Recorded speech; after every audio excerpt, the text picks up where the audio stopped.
Yes. So before I turn to the text of Article 18, could I just correct one thing I said earlier on figures? And with hindsight, except actually my reference to figures really isn't that helpful at all, but I just want to correct it. I've had a useful discussion with Newey over lunch. So although the statistic is that 2.9 million people have been granted pre-settled status, in fact, many of those, 1.7 million, have converted to settled status. So they're already sorted in terms of benefit entitlement. So 1.7 converted. Have converted to settled status, yes.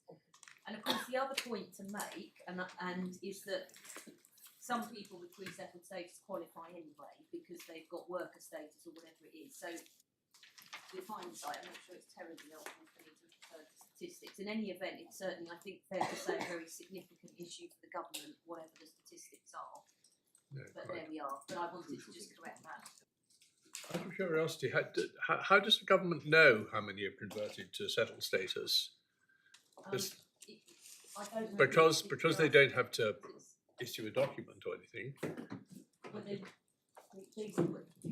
it has to change on the system because then it shows that you've got settled status. So somehow they do know. There isn't an application. In some cases, it happens automatically.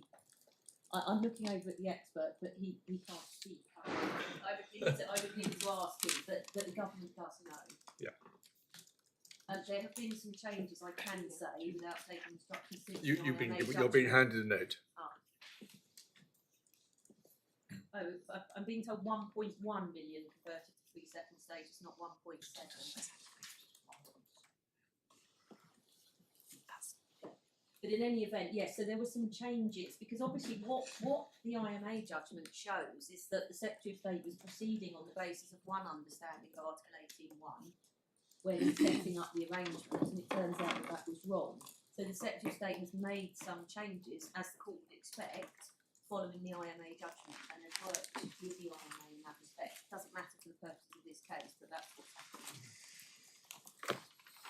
So turning then to the withdrawal agreement now, which is in tab 2, and I just want to invite the court to look at Article 18, but hopefully it will make a lot more sense now, having looked at the IMA judgment and knowing what that judgment says about the beneficiary status. So it's Article 18 is on page 136 in tab 2. So I hope I can take this fairly swiftly. Article 18.1, the host state may require Union citizens or UK nationals, their respective family members and other persons, who reside in its territory in accordance with the conditions set out in this title, to apply for a new resident status which confers the rights under this title. So what the beneficiary status is doing is giving you the rights, and without the beneficiary status you can't exercise the rights. Now I accept that given that all it is a beneficiary status, the reference to residing in its territory in accordance with the conditions set out in this title is a little odd, because actually the scope provisions are in Article 10. But of course the scope provisions refer to residence in accordance with union law, and many of those conditions are in fact preserved in this title. But fundamentally we say what this is doing, it's exactly what the Commission said in the IMA case. The beneficiary status is effectively checking to see if you're in scope, because then you're a beneficiary. Isn't it sort of, what do you call it, a badge, but isn't it sort of freezing what you've got, saying we're going to transport back to the new world where we're no longer members of the European Union? So it's like a sort of freeze frame. To me it's more like a freeze frame or a photograph. A moment in time, if this is what you've got and you've still got it, and that's what's reflected. Yes, yes. It basically is, here you are, you're somebody who was benefiting under EU law, and as a result you can now rely on the withdrawal agreement. It's effectively telling you who does and doesn't benefit from these post-Brexit rights. I seem to pick up that is there significance in the fact that Article 10 is not in this title, it's not in Title 2, it's in Title 1? Yes, in can you just help me with that a bit, because I think that's a silly point. Yes, it is significant, because what you've got separately in Title 1, who is within scope, and Title 2, what are the rights you get if you are within scope. So logically the two things are separate. the reason that Article 18.1 is here is because it could have been put somewhere else, but logically it probably belongs here because it basically, in the states that choose to apply Article 18.1, it's basically a precondition to enjoying residence rights. So in a sense, it makes sense to put it here because it's a precondition to enjoying the rights. Just in terms of that language, in 18.4, you get a reference to host state choosing not to require citizens to apply for the new resident status as a condition for legal residence. Precisely. So in that sense, 18.1 is the state choosing to impose that as a requirement, choosing to impose it as a condition for legal residence. Yes, and your lordship has anticipated one point, which, Sorry. yes, which I've now happily ticked off. But yes, that is the point. That tells you, although that's about states that don't do it, it tells you actually something very important about what it actually is, which is it is a condition for legal residence. In other words, and this is what the Commission is saying, the state can say, well, I'm not going to let you enjoy these rights unless you get this beneficiary status. So it's a condition in that sense. The alternative choice is essentially to let people carry on as they were, albeit with slightly reduced rights, because the Withdrawal Agreement doesn't carry across everything from EU law. The other thing probably just to say about freeze frame is that the only freezing in a sense is your entitlement to enjoy rights in principle, because you're not stuck. If you're a worker on the 31st of December, You're not stuck not there stuck. forever. Exactly. No, it's a fluid thing, but it just It's a fluid thing, yes. So that, yes, confers rights under this title. My Lord of Justice Newey is quite right. It means what it says in Article 18.4. It's conferring the rights under the title because it's a condition to enjoy the rights. And then Article 18.1a, the purpose of the application procedures shall be to verify whether the applicant is entitled to the residence rights set out in this title. So that means, are you entitled? You'll be entitled. So, sorry, where are you reading from? Article 18.1a. Yeah. Page 136. So you'll be entitled to the residence rights if you're within scope. See the Commission's explanations in the IMA judgment. It doesn't say that the host state should verify whether you are actually exercising the residence rights, because that's, in my analysis, that's a discrete stage. So, stage 1, gateway, freeze frame badge. Stage 2, what are the rights, what are the conditions on you? But that's not, Article 18.1a is not testing, it's in testing whether the wording there, entitled to the residence rights, not exercising the residence rights. Article 18.1k, there are 4 provisions which are about what the host state is entitled to require people to give it when it's testing the application. So Article 18.1k is the straightforward case of an EU citizen or a UK national who's been resident, is trying to show that they've been resident in accordance with EU law, to show that they're within scope. So those people can only be required to present documents which show that they're complying with the directive. So you're looking here, are they complying with the directive? But of course the directive applies to the UK up until the end of the transition period. So again, that shows, consistently with what the Commission said, that you are looking to see whether somebody is within scope. And similarly L and M, which are about family members. Sorry, can you just give me a moment to Yes. look further at K?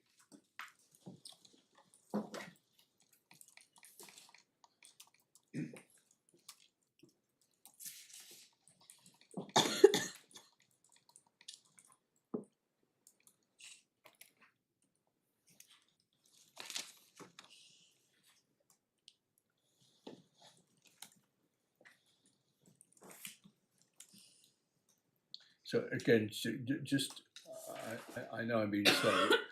Just explain to me why K is consistent with your analysis and the Commission's analysis. It's not a particularly strong point, but the point is simply that what the Commission effectively said is, are you a beneficiary of the Withdrawal Agreement? And under the scope provision, that asks whether you're residing in accordance with Union law. And that's why we would say the references here are not to Article 13(1) of the Withdrawal Agreement, but rather they're references to the directive. So that's the simple point. Right.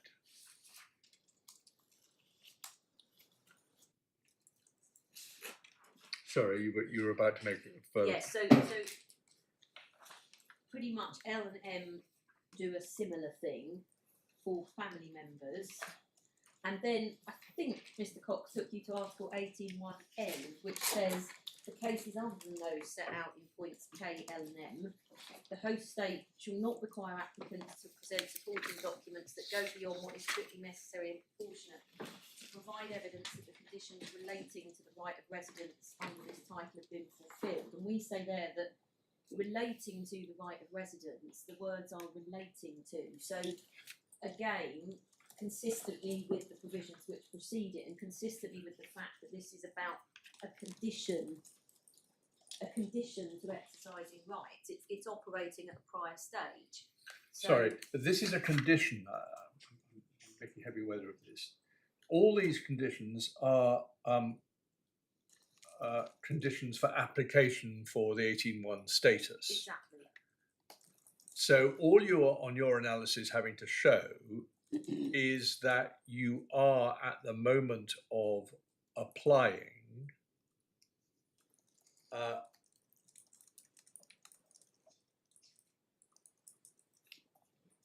residing in the UK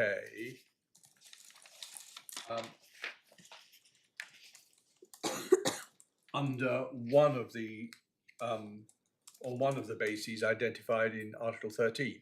It's actually, because the scope provision, Article 10(1)A, Union citizens who exercise their right to reside in the UK in accordance with Union law before the end of the transition period. What it's testing is whether you were residing in accordance with Union law before the end of the transition period, fundamentally. Do you mean at the end of the transition period? Well, you corrected me earlier because it's before the end of the transition period, but the transition period ended at 11 p.m. But what I mean is, you're not suggesting it's good enough if you resided No, 3 not months no. earlier. No, you have to, that residence has to have continued up to and including the end of the transition period. Your lordship's quite right, yes. Because it's not, and the Commission say that in some guidance, it's not enough just to have historical residence. But really, all Well, or up to, but surely you. Oh, of course, I keep. This is Article 18. This is not a USS. Yes, right. yes, it's article, and that you know what conceptually is the position as a matter of withdrawal agreement law is not necessarily the same as what the position is under domestic law. So this is all about, we've seen, and indeed it's there in Article 18(4). This is about a condition for legal residence, in other words, a precondition for enjoying rights under the withdrawal agreement. So what obviously it's testing is, will you qualify then? Very simply.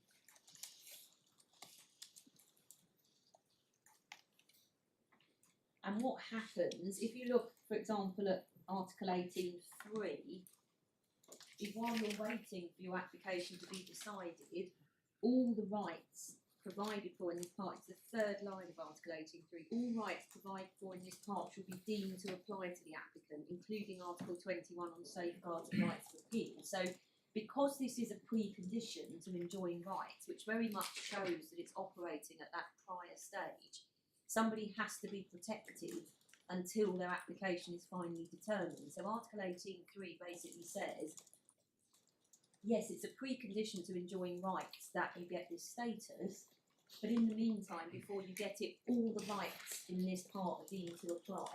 So in the meantime, you can enjoy it, again, as a matter purely of withdrawal agreement law, you can enjoy the rights in the meantime. And there are various cases about that that have been in the tribunals and so on. It's certainly protection that's respected by the UK. But that, again, goes to show that this is really a gateway, because it's telling you, in the meantime, you can enjoy the rights. So really, we say that when you read this as a whole, in context, and once you read the Commission's very helpful explanations, which the Secretary of accept are right, it makes quite clear what this new status is. What we say, though, fundamentally, is what it doesn't do is create a discrete standalone residence right of itself. What it does is set out the rules which apply to member states when they're deciding whether a person is entitled to this prior beneficiary status. So it's regulating the member states. And as my Lord Justice Underhill observed yesterday in argument, it doesn't say anything about residence rights. If it created itself a residence right, then one would expect to find some rules in here about, well, what are the terms of that right? But it doesn't, because that's not what it's about. It's effectively a gateway.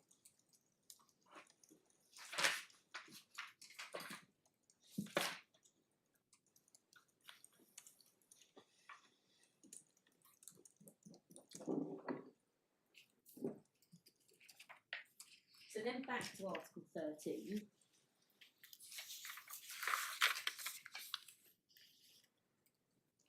So Article 13(1), EU citizens and UK nationals shall have the right to reside in the host state under the limitations and conditions as set out in Article 21. I'll come on to AT, but my Lady Justice Whipple said, well, what are the conditions? The answer is, they are the conditions inherent in the treaty right, as we were discussing earlier, or the relevant treaty right. So, for example, we were talking about rights that could emerge from the treaty. In other words, the court can say, well, there isn't a right in secondary legislation, but there is a right directly based on the treaty, and then the conditions are set out in the case law. So, what are the limitations and conditions as set out in Article 21? They're either the limits which are inherent in the relevant right under the treaty, or they're the conditions in secondary legislation. I thought you were going to say, or in the case law. That was my first point. So, Oh yeah. Okay. if and I would need to check precisely which treaty rights are carried into the withdrawal agreement, because they're not all carried into the withdrawal agreement. And Zambrano, in fact, is a notable exclusion. Yes. But what Well, it does. well, we know which articles. I mean, as you pointed out yourself, in a way, I'm not quite sure why Zambrano needed. Under Article 13, Zambrano didn't need to be excluded because it's Article 20, as you said, not Article 21. Yes, and it isn't. I mean, it flows from that, and it flows from the scope provisions as well. Right. Yeah. Okay. So Would the, so, and forgive me if it's by the right direction of travel, but we looked at Article 21 and we you submitted that it contains a fallback component, which is the charter backstop. Does that get brought in here? yes, and that's AT. But that's all that comes in. So that, and to understand that, it is necessary again to look at some detail at the judgment in AT and precisely what is said and not said, because what the appellant and the interveners are deriving from it is, well, actually it's an unconditional right of residence, such that if you're not complying with any limitations and conditions, it doesn't matter. You're still residing on the basis of the withdrawal agreement, and that's incorrect. We submit, but I'll need to. Fundamentally, we say it's incorrect because it makes no sense to say Union citizens and UK nationals should have the right to reside in the host state under the limitations and conditions as set out in Article 21, and then to say, well, okay, I'm not complying with any limitations and conditions, but I'm still residing on the basis of Article 21. That doesn't work, because Article 31 expressly includes reference to limitations and conditions, and indeed that was the conclusion of the upper tribunal in AT, upheld by the Court of Appeal. But if I can just put a marker there and just reference the reference to limitations and conditions, and then just move to Article 13(4) because it's been such a significant provision in this case. So what we say about Article 13(4, can I just invite the court to read it again?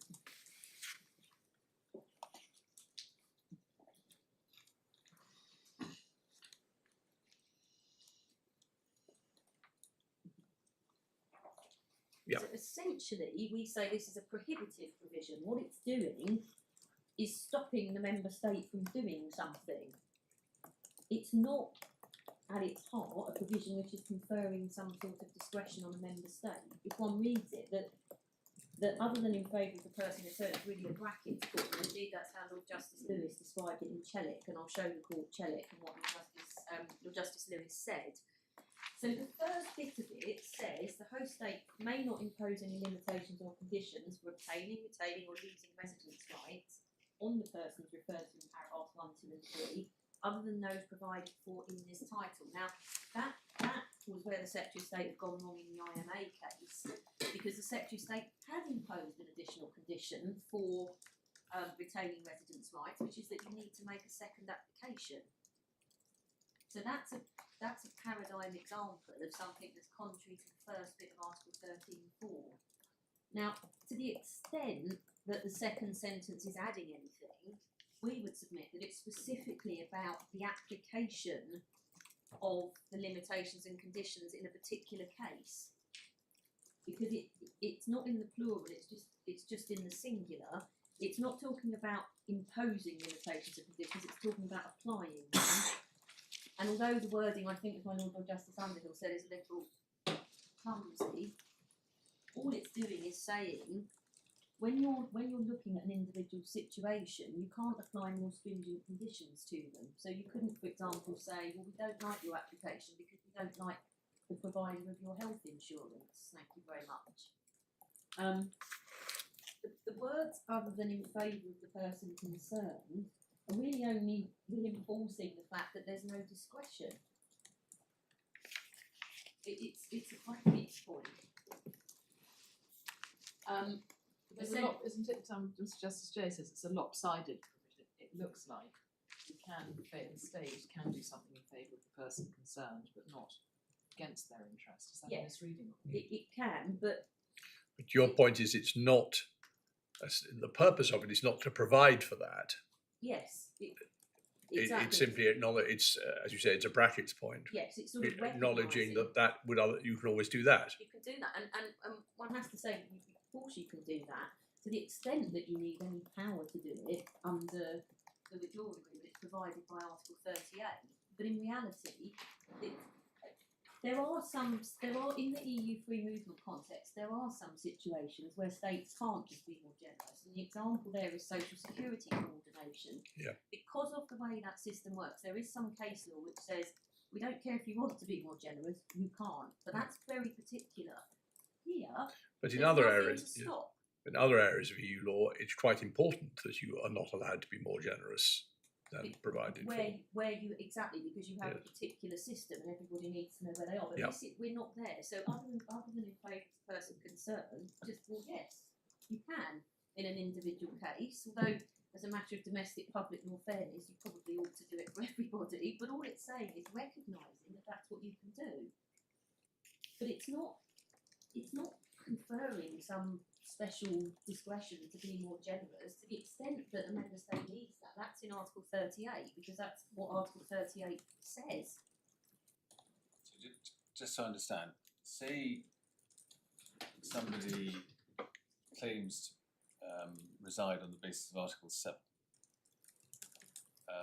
and actually they don't quite meet the conditions, and the state says, oh, okay, we won't worry about that. Does that have to be under Article 38? Probably doesn't that comes back to it, doesn't have to be under anything.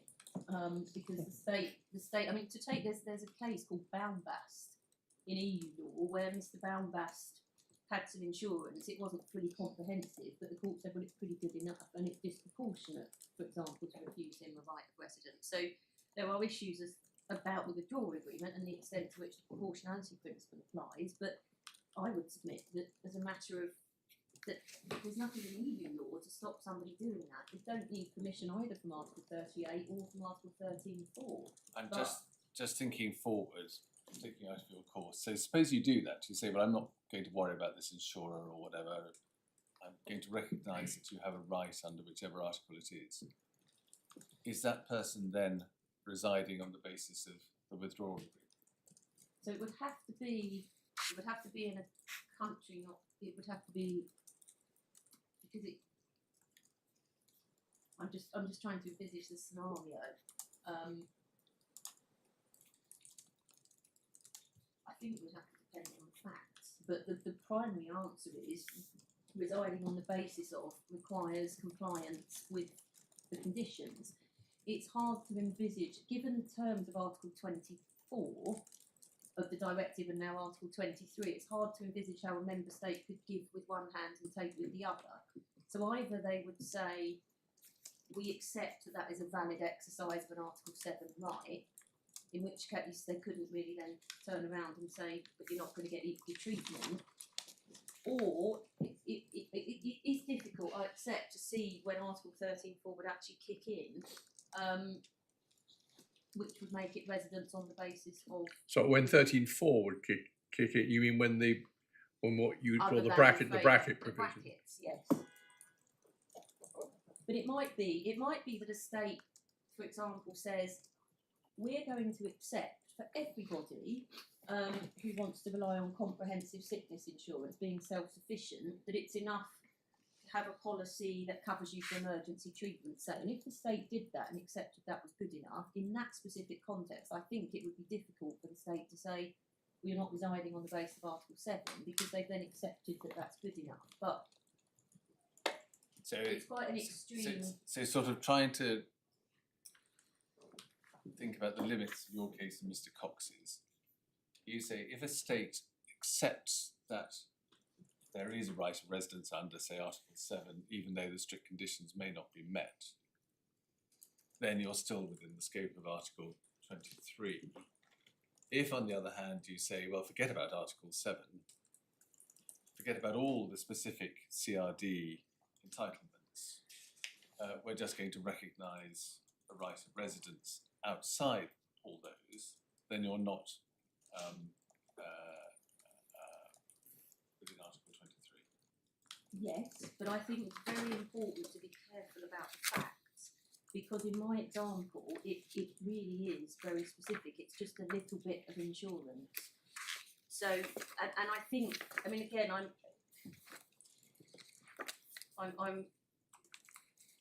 it would be a question, I suppose, of what the member state could reasonably say in argument if somebody said, well, give me benefit entitlement, you've said this is good enough for Article 7 purposes. You might then have to dig into, well, why was it good enough for Article 7 purposes? Does the member state accept that actually that's a proportionate way of interpreting Article 7, for example? What we do say very clearly is that this bit here, Article 13.4, other than in favour of the person returned, if it has any substantive effect, it doesn't have any substantive effect in terms of Article 18.1, because it's about Article 13. And it's quite difficult, and probably not surprisingly for basically a parenthesis point, to see when it would actually work, other than perhaps the example that I've given, in which case, as I said, somebody in France might say to the member state, well, you accepted that was Article 7 residence, can't now go back on it. But the point that we make is that none of this helps this appellant, if we come back to Article 23, to establish that she was residing on the basis of the withdrawal agreement, because she wasn't complying with its terms. And the grant of domestic residence doesn't get you over the hurdle because of cases that I showed the court earlier. So I don't want to drop other member states in it, but it seems in my submission it would be quite narrow circumstances in which somebody could disapply via Article 13.4 the limitations and conditions, and thereby confer somebody the right to social assistance. And no doubt member states would be very cautious about doing so for the reasons recognised in the case law. I don't know whether this is a helpful example or not, but if you were looking at education, if you look at 7.1c, it's enrolled in a private or public establishment. And suppose that a group of students have enrolled in good faith in an establishment, and this is something we know historically has happened, which is basically closed down, yes, unrecognised by the state because it's thought to be a scam for getting people in for immigration purposes, or for any other reason. And for a time, they're not enrolled. and the government said, but this would be unfair to treat you as not having Article 7 rights. So for present purposes, and until you're enrolled somewhere else, we will treat this as, throughout that period, that interim period, you will be treated as enrolled even though you weren't.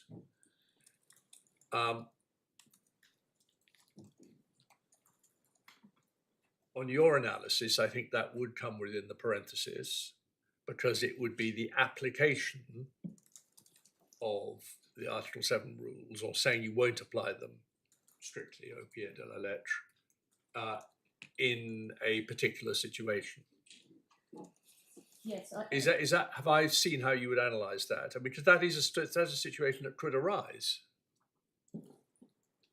Yes, the first point to make, of course, is what the two examples illustrate. The example I gave about a self-sufficient person and the example that the Lordship gives of a student is that both of those classes are subject to specific rules about being self-sufficient.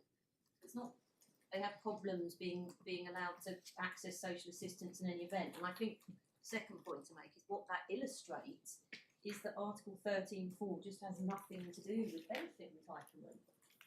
The benefit entitlement provision is Article 23. So no matter what a state does or doesn't do with Article 13.4 in terms of I'm relaxing conditions, I'm not, it will come then to a question of, given what you've done, am I residing on the basis of the directive? And for that, I return to the Dano CG orthodoxy, which is you have to be complying with the conditions. So as a matter of withdrawal agreement law, whatever the member state has done, the person in substance has to be complying with the conditions.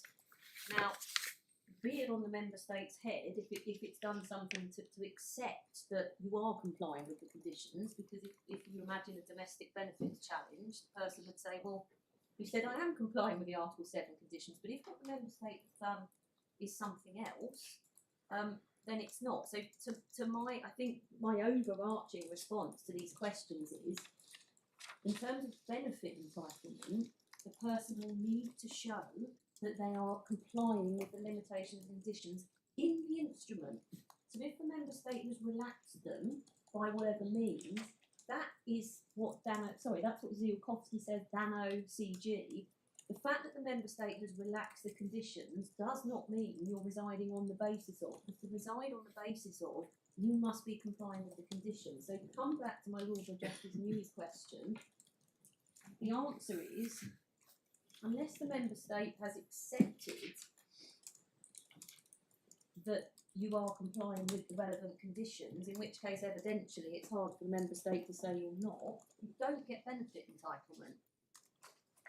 So in that sense, that's consistent both across whether you're using Article 13.4 or Article 38, because the case law is clear, as I've submitted, that to be residing on the basis of, you must be complying with the conditions. So in the directive, that means you need to be complying with Article 7. So you couldn't then say, yeah, but you let me do something else, which is exactly what was really said in Dano and CG.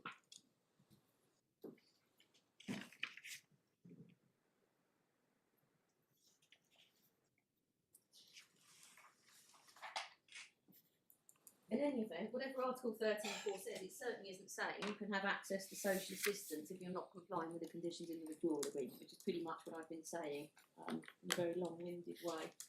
So, could I just invite the court to turn up Chelik, which is Authority Bundle 2, tab 41, starts at page 1296,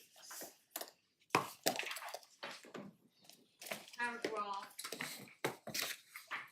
Page 1296, sorry, I haven't marked that paragraph, and I'll find it. It's paragraph 57. Paragraph 57 is on page 1318. Could I just ask the court to read that paragraph? Before I do so, could I just briefly say what the issue was in Chelik? Mr. Chelik was somebody who wanted to take advantage of the rights in the withdrawal agreement. But unfortunately for him, COVID stopped him marrying his chosen partner before the end of the transition period. And he ran a number of arguments to say, well, I should be allowed to benefit from the withdrawal agreement. They were all rejected. One of the arguments was made in reliance on Article 13.4. This is in a section dealing with various points about the interpretation of Article 10. So could I just ask the court to read paragraph 57?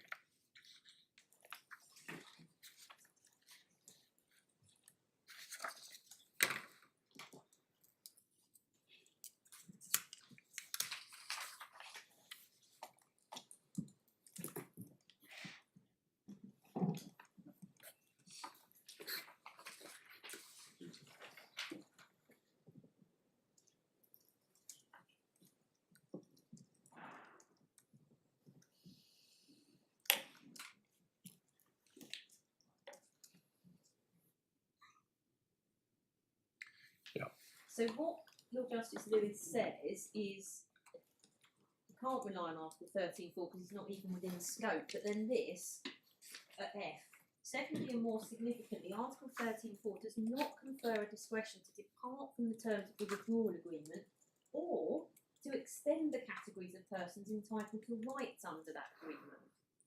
So what Lord Justice Lewis is saying there is Article 13.4 doesn't help you come within scope. And that goes to my point about Article 13.4 has got nothing to do with Article 18.1. Article 13.4 does not have anything to do with treating people within scope if they're not within scope. So and it does not permit you to, because that's the whole case against you, is that it is Article 4 that is the means by which. Yes. So the fact is, a host state can't make somebody fall within scope of the withdrawal agreement if they don't. What it can do, if it wants to, under its domestic law, is to treat them as if they fall within scope. But clearly, the withdrawal agreement conditions are the conditions in the withdrawal agreement. So if somebody, as a matter of fact and law, doesn't fall within scope, the member state can't make them fall within scope. And again, looking at it as a matter of pure withdrawal agreement law, Article 18.1 is about giving a status to show that somebody benefits from the rights. So if a member state wanted to give someone a piece of paper that says, we're going to treat you as if you benefit from the rights, fine, but what it can't do is tell somebody that they benefit from the rights in the withdrawal agreement if as a matter of law they don't. So what it can do is say, and indeed the UK has done this, and there's a bill at the moment going through Parliament, because the UK knows that there were many people here, or at least some people here, who weren't exercising EU rights at the end of the transition period, but it had a policy that it would treat those people the same. So it treats those people as if, or it will do, they benefit from the withdrawal agreement, but as a matter of international law, they don't benefit from the withdrawal agreement.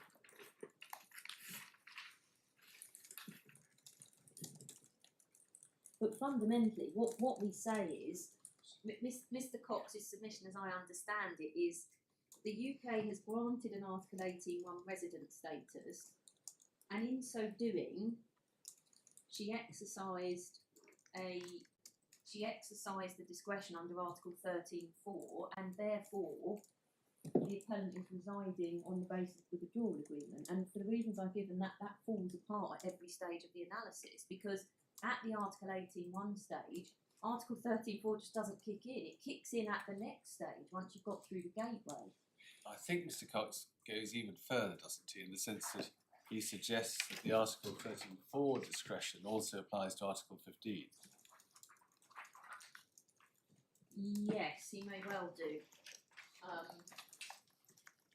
But again, so far as rights of permanent residents are concerned, and this was the point in the IMA case, you either require them because you've complied with the conditions, or you don't. It may be that the member state says, well, we're going to give you a beneficial immigration status,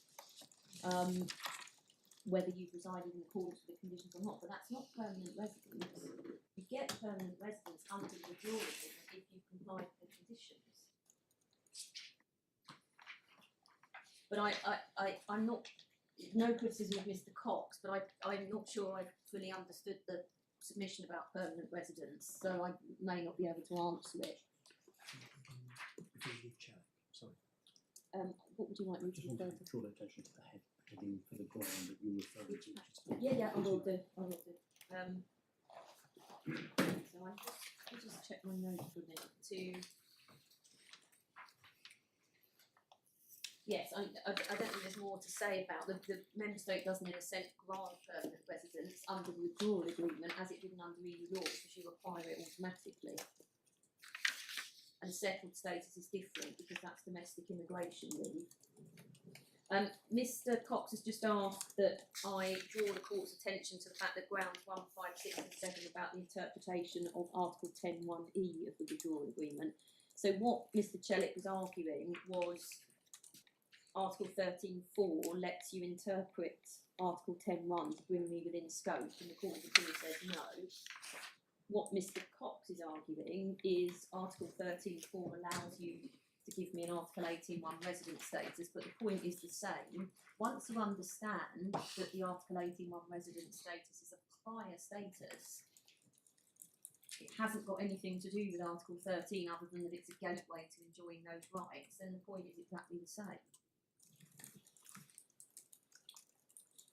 So, just to draw the strands together at this stage, at the risk of repeating myself, two different things. Beneficiary status in Article 18(1). On the one hand, on the other hand, the residence rights conferred by that status. Article 18(1) is simply a requirement to apply for a gateway status, confirming that you're a beneficiary. Either you're eligible for it as a matter of withdrawal agreement law or you're not. A state can't, by unilateral action, bring you within the scope of the withdrawal agreement, as I've said, but it can decide to treat you in the same way. And once you get through the gateway, what you get is what you've always had, which is the EU law rights of residence provided for in Article 13, but not quite as many rights as you used to get under EU law, and those are conditional rights.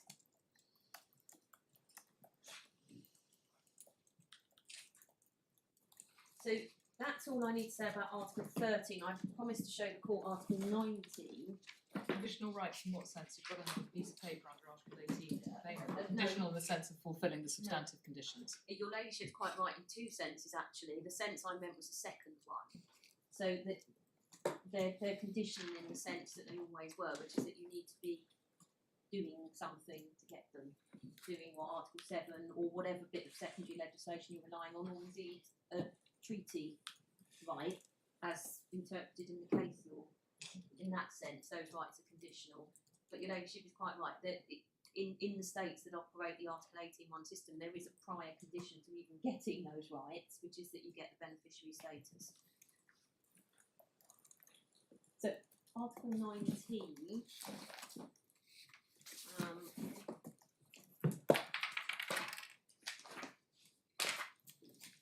Is on page 140.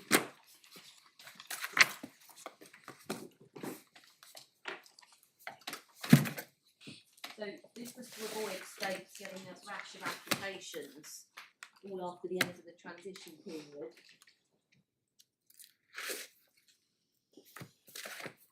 Article 19(1), during the transition period, a host state may allow applications for a resident status or residence document as referred to in Article 18(1)(4) to be made voluntarily. And then this in Article 18(19)(2), decision to accept or refuse such applications should be taken in accordance with Article 18(1) and 4. Decisions under Article 18(1) shall have no effect until after the end of the transition period. And the reason for that is, of course, they didn't need to have any effect because until the end of the transition period, you benefit from the rights simply by being an EU citizen. And that rather underlines that what this is a beneficiary status.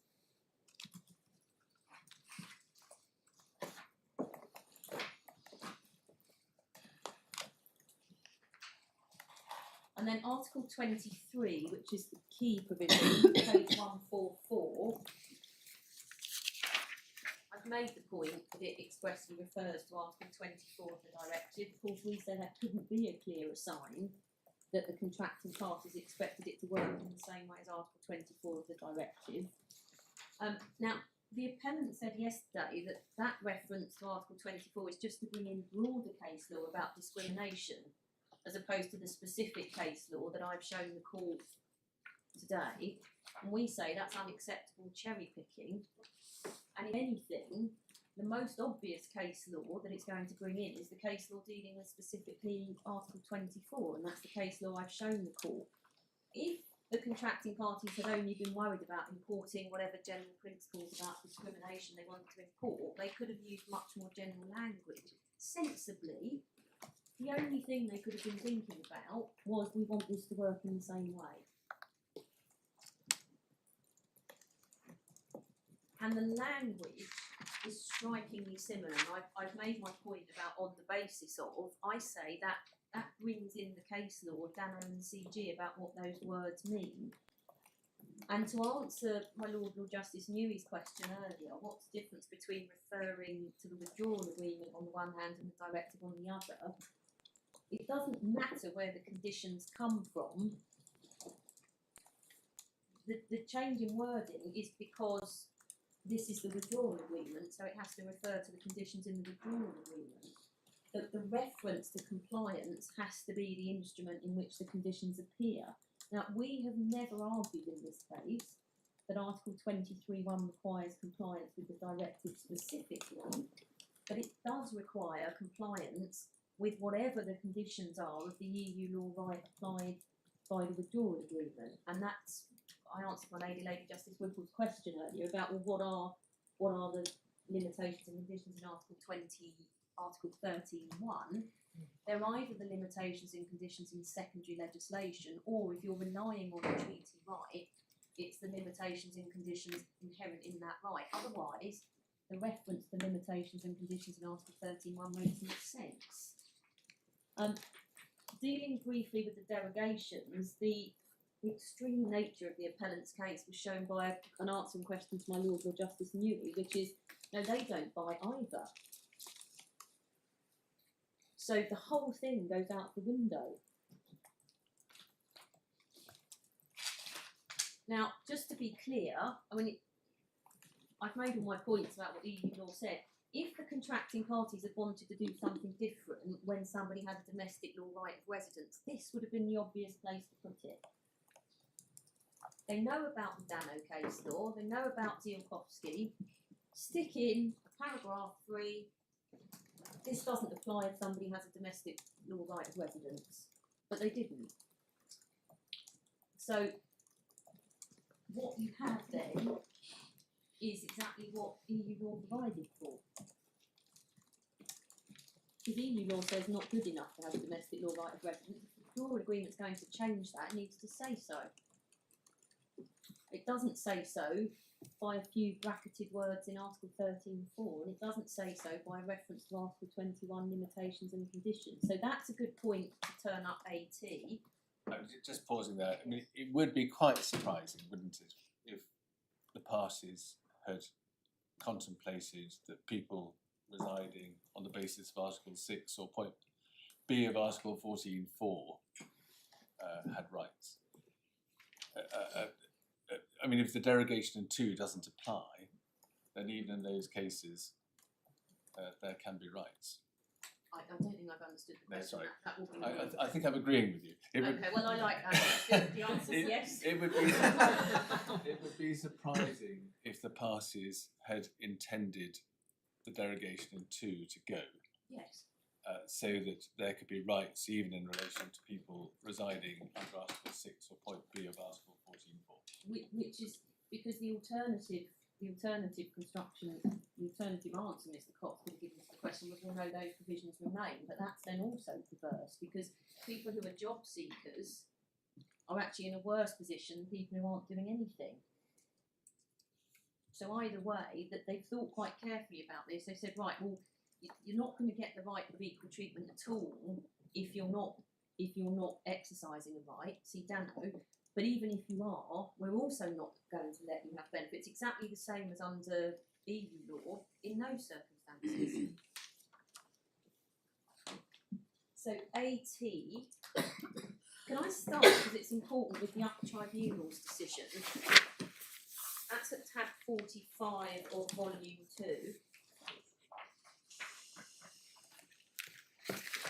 Now, CG is, not CG, AT is all about whether the analysis in CG applies after the end of the transition period.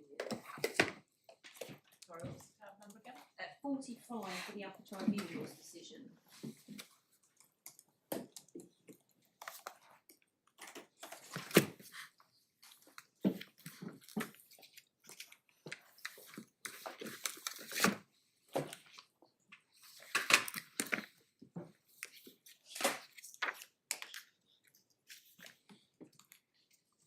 First of all, I only need to show the court 2 paragraphs. Paragraph 102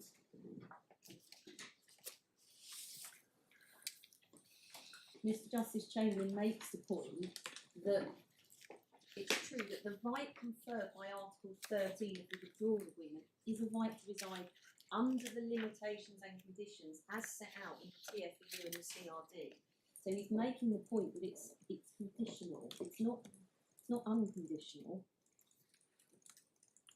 And then just between C and D, and it's important to note the use of language here, CG shows that the right continues to generate legal effects even when the residence doesn't comply with the conditions in the CRD. So the gap between the parties here is, yes, but what legal effects does it generate?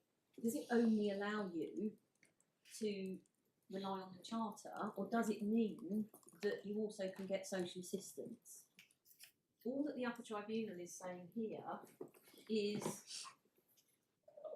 the right continues to generate legal effects, as you'll see in terms of the charter. So the way the upper tribunal puts it is at paragraph 106. And could I just invite the court to read that?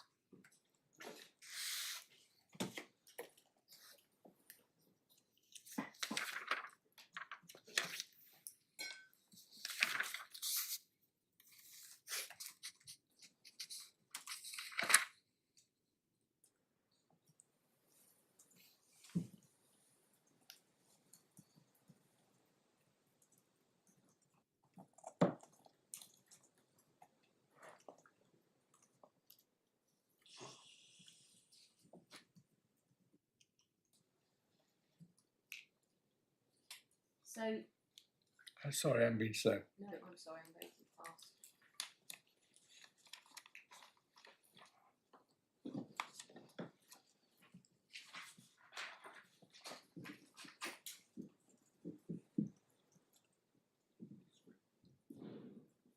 Yes.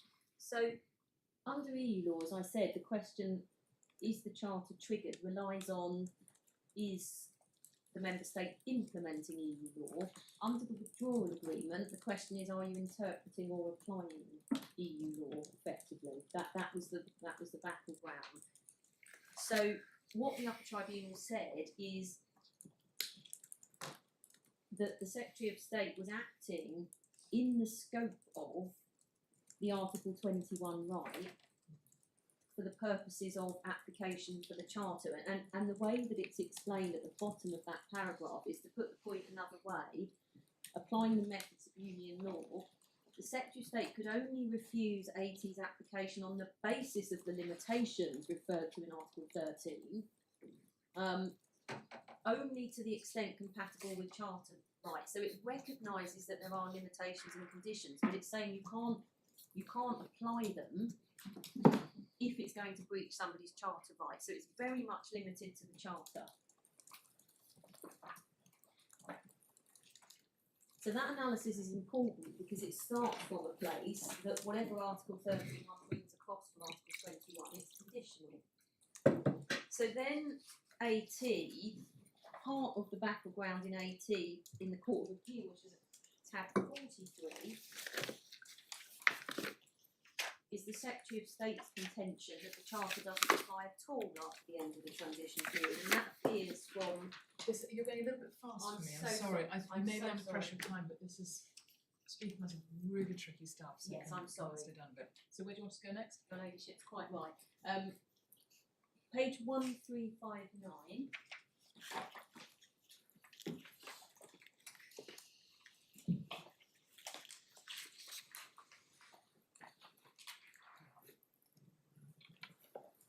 So just to show the court, paragraph 3.1, page 1359, the issue so far as we're concerned here is the Secretary of State's argument that the Charter doesn't apply at all. So that's what the case is about, not about anything broader.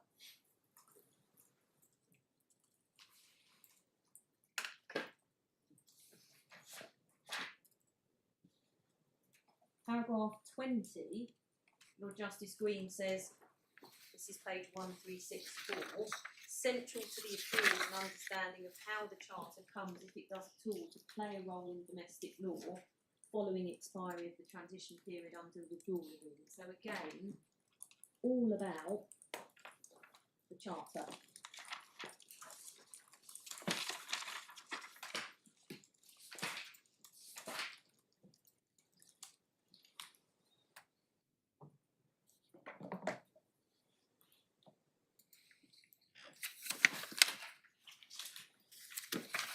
Just in passing, paragraph 57 on page 1375, Lord Justice Green expressly refers to Article 23, which of course would have been a complete answer in AT if this appellant's case was right.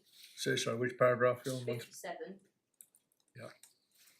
And then we can move on to the key section, which begins at paragraph 89. This is dealing with the Secretary of State's argument that there might have been implementation for the purposes of EU law in CG, but under the Withdrawal Agreement the Charter doesn't apply because there's no interpretation or application of Article 13. So that was the issue. And what the judge does, first of all, is cite a passage in the Upper Tribunal's decision at paragraph 106, which I've already cited, and then he says correctly, which we did, the Secretary of State disputes this analysis, and then he confirms that he agrees with the Upper Tribunal at paragraph 91. And as I said, the Upper Tribunal made clear that whatever is carried across from Article 21, it's conditional.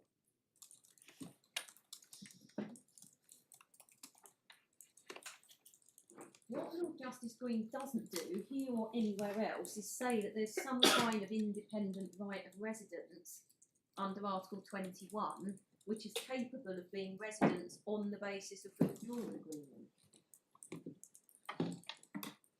Say that again, because that's important. So he doesn't Yes. say that you can, out of Article 21, you can extract a Yes. separate freestanding right of residence. He says there isn't now the dispute between the government and the IMA. The IMA says it does confer a right of residence, but, and I'll let this all deal with that, but it's certainly not one which is capable of being a right of residence, which means you're residing on the basis of the Withdrawal Agreement. The point that I'm making is nowhere, and I'll show the court the other passages, does Lord Justice Green say anything which supports the proposition being advanced in this case that Article 13.1 confers an independent right of residence, unconditional right of residence, which of itself is capable of being residence on the basis of the Withdrawal Agreement, which is the argument in this case.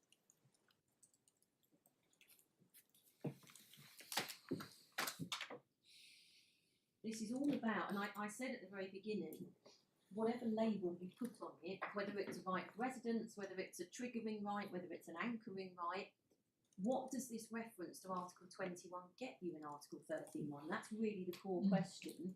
It gets you the Charter. So just to go through the analysis, paragraph 93, this is dealing with various arguments that the Secretary of State advanced. So the Secretary of State said, well, Article 13 isn't bringing in any rights at all, and the judge said that's wrong because what it's bringing across is a right in the sense that a right which has the effect that the Charter applies. So paragraph 94, Article 13 brings Article 21 into effect through cross-reference, but of course already upholding the Upper Tribunal that it's Article 21 with its limitations and conditions. And then he describes it as an umbrella right in Article 21 TFEU. And then the core analysis is the first 5 lines of paragraph 97, page 1387.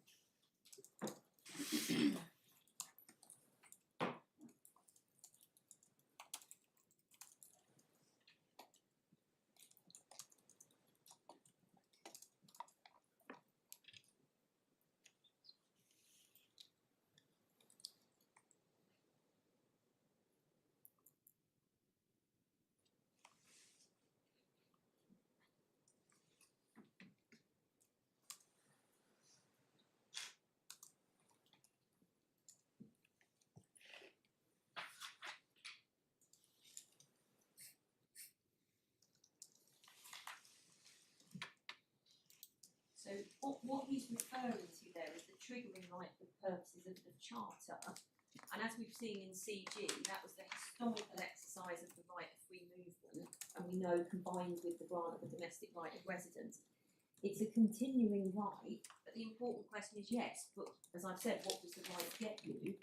It basically has the legal effect of triggering application of the Charter. That's what the right gets you. Nothing in this changes that it's Article 21 subject to limitations and conditions so far as residents' rights are concerned. And then paragraph 99, Lord Justice Green describes it as a basic or anchoring right of residents, which predated but also subsists beyond the transition period. But again, if it's a right of residence, it's only a right of residence for the purposes of triggering application of the Charter, because as we've seen from the Upper Tribunal decision, it's subject to limitations and conditions. Just read the next sentence. I'm carrying on, don't worry. So that EU law right became an international right under the Withdrawal Agreement and is now encapsulated into PSS, the domestic right protecting prior withdrawal agreement and union law rights. That really, again, is another way of saying Article 13 preserves the anchoring Article 21 right for the purposes of triggering application of the Charter. Right. Article 13 preserves the triggering. Article 21 right? Yes, Article 21 right, yeah. Yes, because Article 21 is the Yeah, the that's the trigger reason. right. Yeah, yeah. Free movement brought you there in the first place. Yeah. Yes. But it's exactly that, and it's that reference to Article 21 which triggers application of the Charter. Now, had Lord Justice Green gone further, which he absolutely didn't, and said, and it also confers an unconditional right of residence, which means if you're residing without complying with any limitations and conditions, you're residing on the basis of the withdrawal agreement. Had he said that, which he absolutely didn't, that would have been overture, and we submit it would also have been wrong. But he doesn't say it because he makes quite clear, and certainly upholds the Upper Tribunal decision, that it's a right which is subject to limitations and conditions. So it's all quite complex analysis, but it has to be in both CG and AT because it's about finding a way to make the Charter applicable, which is all that this case is about. So we have these references to anchoring rights and triggering rights and all sorts of things, but that's really what this is about. So drawing the strands together on that, we say it doesn't help these appellants because what this appellant, has to show is that she's residing on the basis of the withdrawal agreement, but she's not, because Article 31 expressly refers to limitations and conditions. It's not just referring to Article 21. Article 13.1 says, when it refers to, I've read it enough times, I shouldn't need to turn back, I'm going to. It says, Union citizens and UK nationals have the right to reside in the host state under the limitations and conditions as set out in Article 21. So to say Well, yes, but I have the right of residence even if I'm not complying with any limitations and conditions, simply doesn't stand up to scrutiny. And to say, well, there aren't any conditions in my domestic leave doesn't help. See the cases I took the court to. So the suggestion that our analysis... Sorry, just pause there. Yes. But can I just see if I've understood? To the extent we're talking about limitations and conditions as set out in Article 21, we'd be looking to see what the limits of Article 21 were. And I think where we've got to is by process of applying the case law. In this sort of context, the limit of Article 21 is it only gets you the Charter, it doesn't get you substantive residence rights. Yes, you can look at it in that way. Because Article 21, it doesn't actually set out what the limitations and conditions are. What it says, and we have it, and again another one that I should know off by heart, but what it says is... No, it's not a limitation or condition type of thing, it's a permission, it's a right, it's a grant. Yes, but it says every citizen of the Union, so it contains within it an express statement that no Union citizen has an unconditional right under Article 21, because it says every citizen of the Union shall have the right to move and reside freely within the territory, subject to the limitations and conditions laid down in the treaties and by the measures adopted to give them effect. That's page 180 of the Authorities Bundle. So that's where I get my point, when Your Ladyship quite rightly said, well, what are the conditions? They're there, set out on the face of Article 21.1. The limitations and conditions laid down in the treaties are addressed in the case law. So, for example, I mentioned the Surinder Singh right. That flows from the fact that the treaties are essentially premised on the right of free movement. So necessarily, the limitations and conditions laid down in the treaties, which is it's about free movement, it's about work, mean that if you go to France to work and meet your Colombian husband, you can bring them back again. But the limit on that right arises from the treaties in a sense. So when the court, and I don't think we've got any in the bundle, when the court is developing case law or applying case law about rights that come directly from the treaties, what it is doing is its analysis essentially is about the treaties themselves, and in the context of that it sets the rights. If it's not a treaty-based right but it's actually in secondary legislation, that is by the measures adopted to give them effect. But it simply does not stand up to scrutiny to say, but I've got an unconditional right of residence under Article 21 and I'm going to rely on that to show that I'm residing on the basis of the withdrawal agreement. Can I just try it the other way around Yes. to see if it works? This appellant has not got any rights to reside under Article 7 CRD, we know that. 6 and 7 have gone by the wayside, so there's nothing under the directive. I'm just a bit fussed about what is she saying she's got under Article 21? Is there any limitation or condition that could possibly apply to confer her a right of residence? There might be a different appellant in different circumstances. You could say that they picked up a Colombian husband in France with her. I mean, that might be right, but that isn't this appellant. No, this appellant says no, but I don't need to do that because AT and CG tell me I've got a right of residence simply by virtue of a combination of a previous exercise of free movement rights and the grant of domestic status, and that doesn't work for the reasons I've identified. But that as I understand, is okay, so Article 21. And AT would have been a lot simpler. That had been right. So I need only, and I promise I'm nearly finishing, I need only show the court a couple more provisions in the withdrawal agreement, just so that the court is aware. In tab 2, we're still in the withdrawal agreement. There are 3 provisions about equal treatment rights for workers. Those appear in Article 24. So page 145. If the court looks at Article 24.1e, there's a reference there to the right to social and tax advantages. And I should have said, sorry, in the main bit of Article 24.1, there's a reference there to Regulation 492/2011. That is more secondary legislation. That says that workers have rights to equal treatment in terms of social and tax advantages. And my Lord Justice Underhill may remember that that came up in the alley case in the background, although the Yes. point wasn't ultimately dealt with. But that, so here what we have is a concrete equal treatment provision in Article 24. It's secondary legislation, and it's basically carrying over the rights from that provision, which includes Ibrahim and Teshira people as well. But it doesn't, so that, because it's incorporated the reference there to 492/2011, that brings in the case law, including that case I've mentioned at tab 12, which is JD.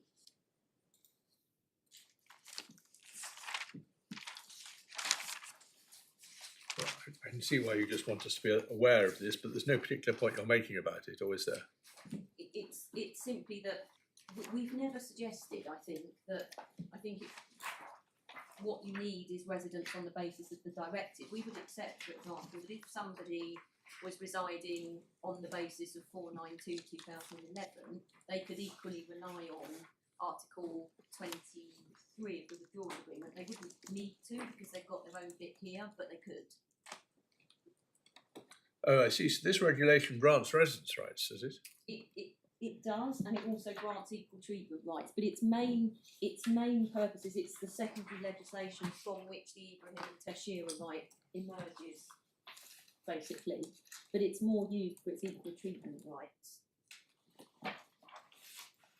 So, and the final provision I need to take the court to is Article 37, of course. I think we've all seen it, but Article 38.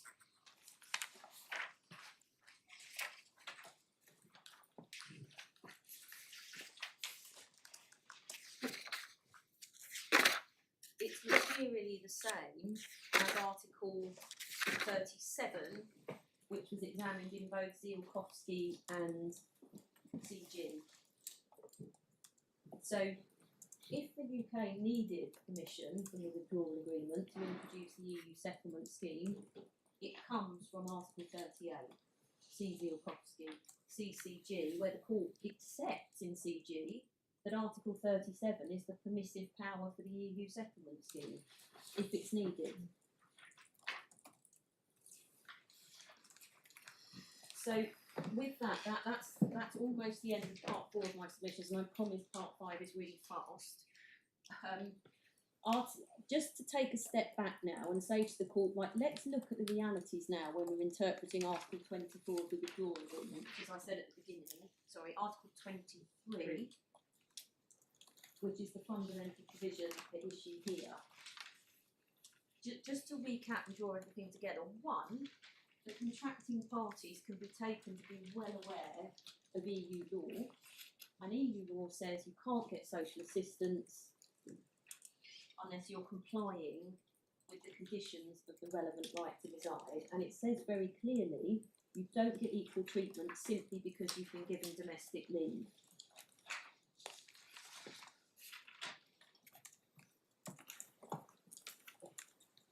Two, against that background, had the contracting parties intended that this withdrawal agreement should introduce fundamentally more generous treatment than under EU law, you would expect to find very clear language.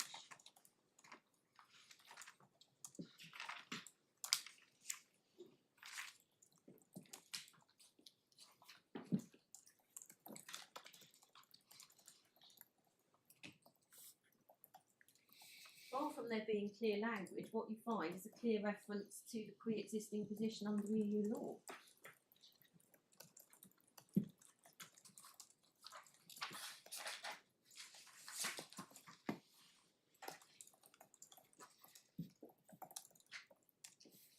Certainly, what I'm describing as bracketed words, because that's how Lord Justice Lewis put them, but the words in Article 13.4, the add-on words, we call them the add-on words in Article 13.4, cannot sensibly be said to demonstrate an intention on the part of the contracting parties to the withdrawal agreement that anyone with a domestic right of residence should be able to access social assistance.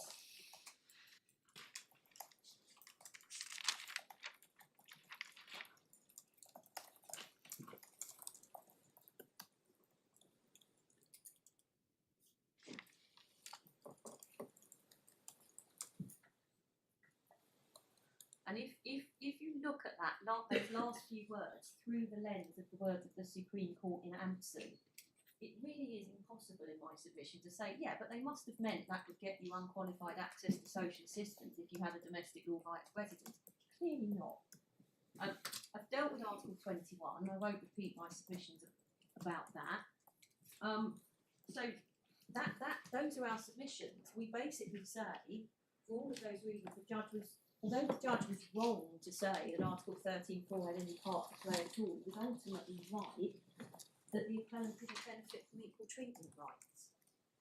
So the final part of my submissions then is to just make a couple of mop-up points and to deal with the 3 million. The first point is in response to Mr. Cox, and this is a submission that you should construe the withdrawal agreement differently from EU law. Certainly it's a point in his favour, because now EU citizens they can lose their rights under the withdrawal agreement and they can't then get them back again. So under EU law, if you're residing and then you lose your residence rights, as long as EU law applied, you could simply go back to the state and start all over again. Well, that's gone, because once you lose your badge, you lose your badge. But that is the position under the withdrawal agreement, and indeed the withdrawal agreement expressly takes that into account. So, for example, when it wants to be more generous because of the consequences of exit, it does so expressly and clearly. And the best example I can give the court, we don't need to turn it up, but it's Article 15.3, and that deals with permanent residence. So under EU law, you can lose your right of permanent residence if you're absent for 2 years. If you lose it, you can go back and you can start all over again in another state, but you lose it. What the withdrawal agreement does is say you only lose your right of permanent residence if you're absent for 5 years. So in that sense, it recognises that once it's gone, it's gone. But the point is that you can't say, well, give more generous social assistance rights because we've left the EU and we need to mitigate the consequences of the withdrawal agreement. Where the contracting parties wanted to mitigate, they did it. I've already addressed, I think, the submission that if we want to restrict access to benefits, we need to do it with immigration rules. I've said that's wrong as a matter of principle, it's wrong as a matter of EU law, CCQ, and it's only right as a matter of withdrawal agreement law if their substantive submissions are right. Finally, I've apologised to Mr. Cox for making a submission that wasn't in our skeleton argument. Don't like to do that. This is the point about the agreement between the Commission and the UK. It is what it is. I don't need it to succeed. I refer to the IMA judgment just to explain to the court what Article 18.1 is doing. And then finally, I've addressed shelter submission 3 points in response to the 3 million. First, in response to their evidence, we support the point made by the IMA in paragraph 41 of their skeleton. The IMA make the point that actually all of these states seem to be requiring that a person resides in accordance with the conditions, or most of them, that a person resides in accordance with the conditions in the directive.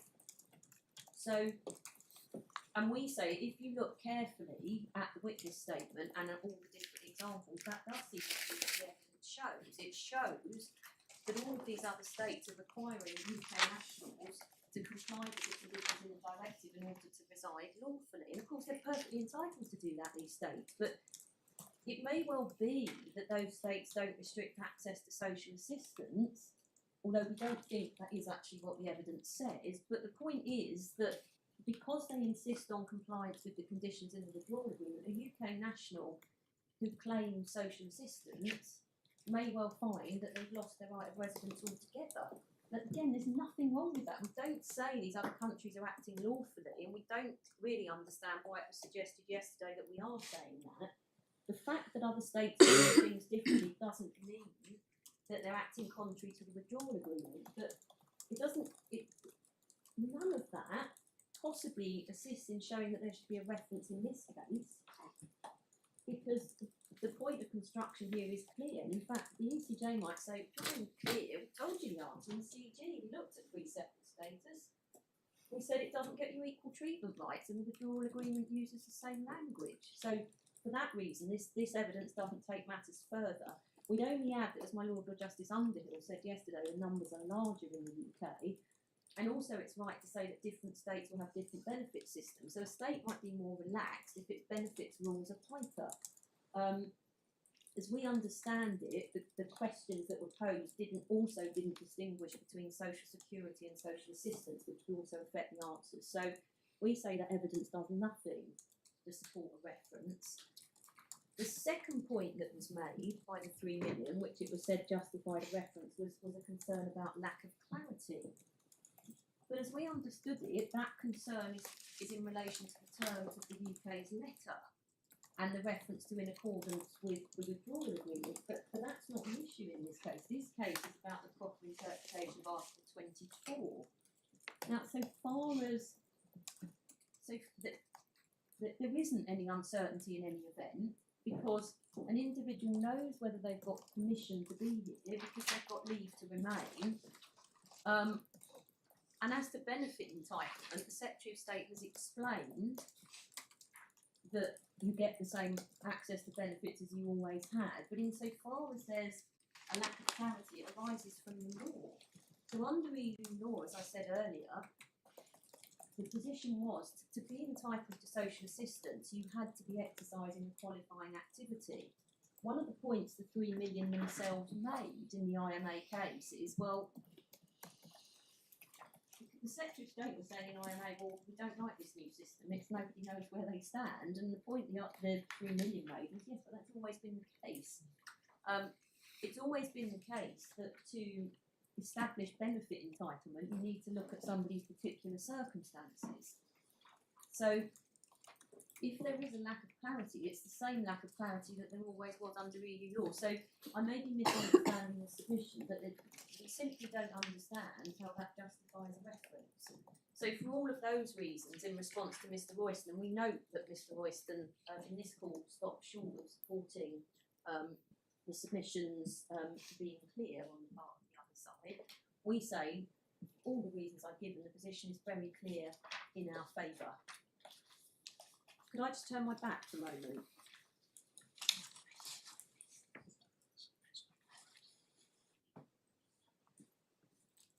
The court will be very happy to hear, and everybody else, I'm going to sit down now.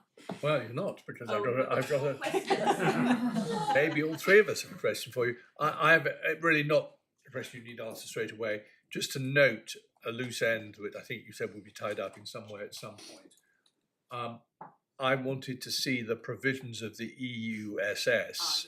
which say that this is a digital right. You showed us that that was the intention in the white paper, or whichever of those documents it was, but we just like that nailed down.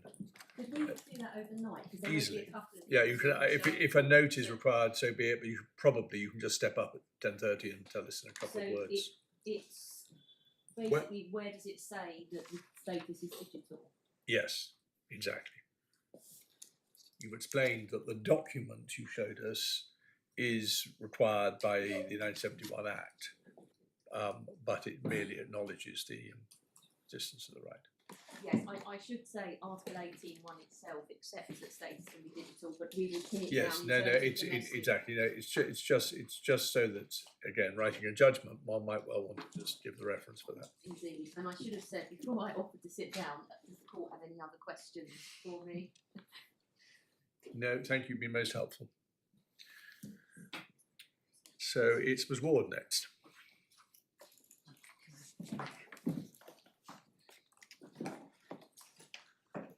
Can't remember how long you have. Don't feel obliged to take it all, but you is it half an hour? I have been allocated, I stuck to my guns and kept to an allocation of 40 minutes. I do not intend to take all of it. I very much hope not to take all of it. That's some water. Yes, that's that new, isn't it?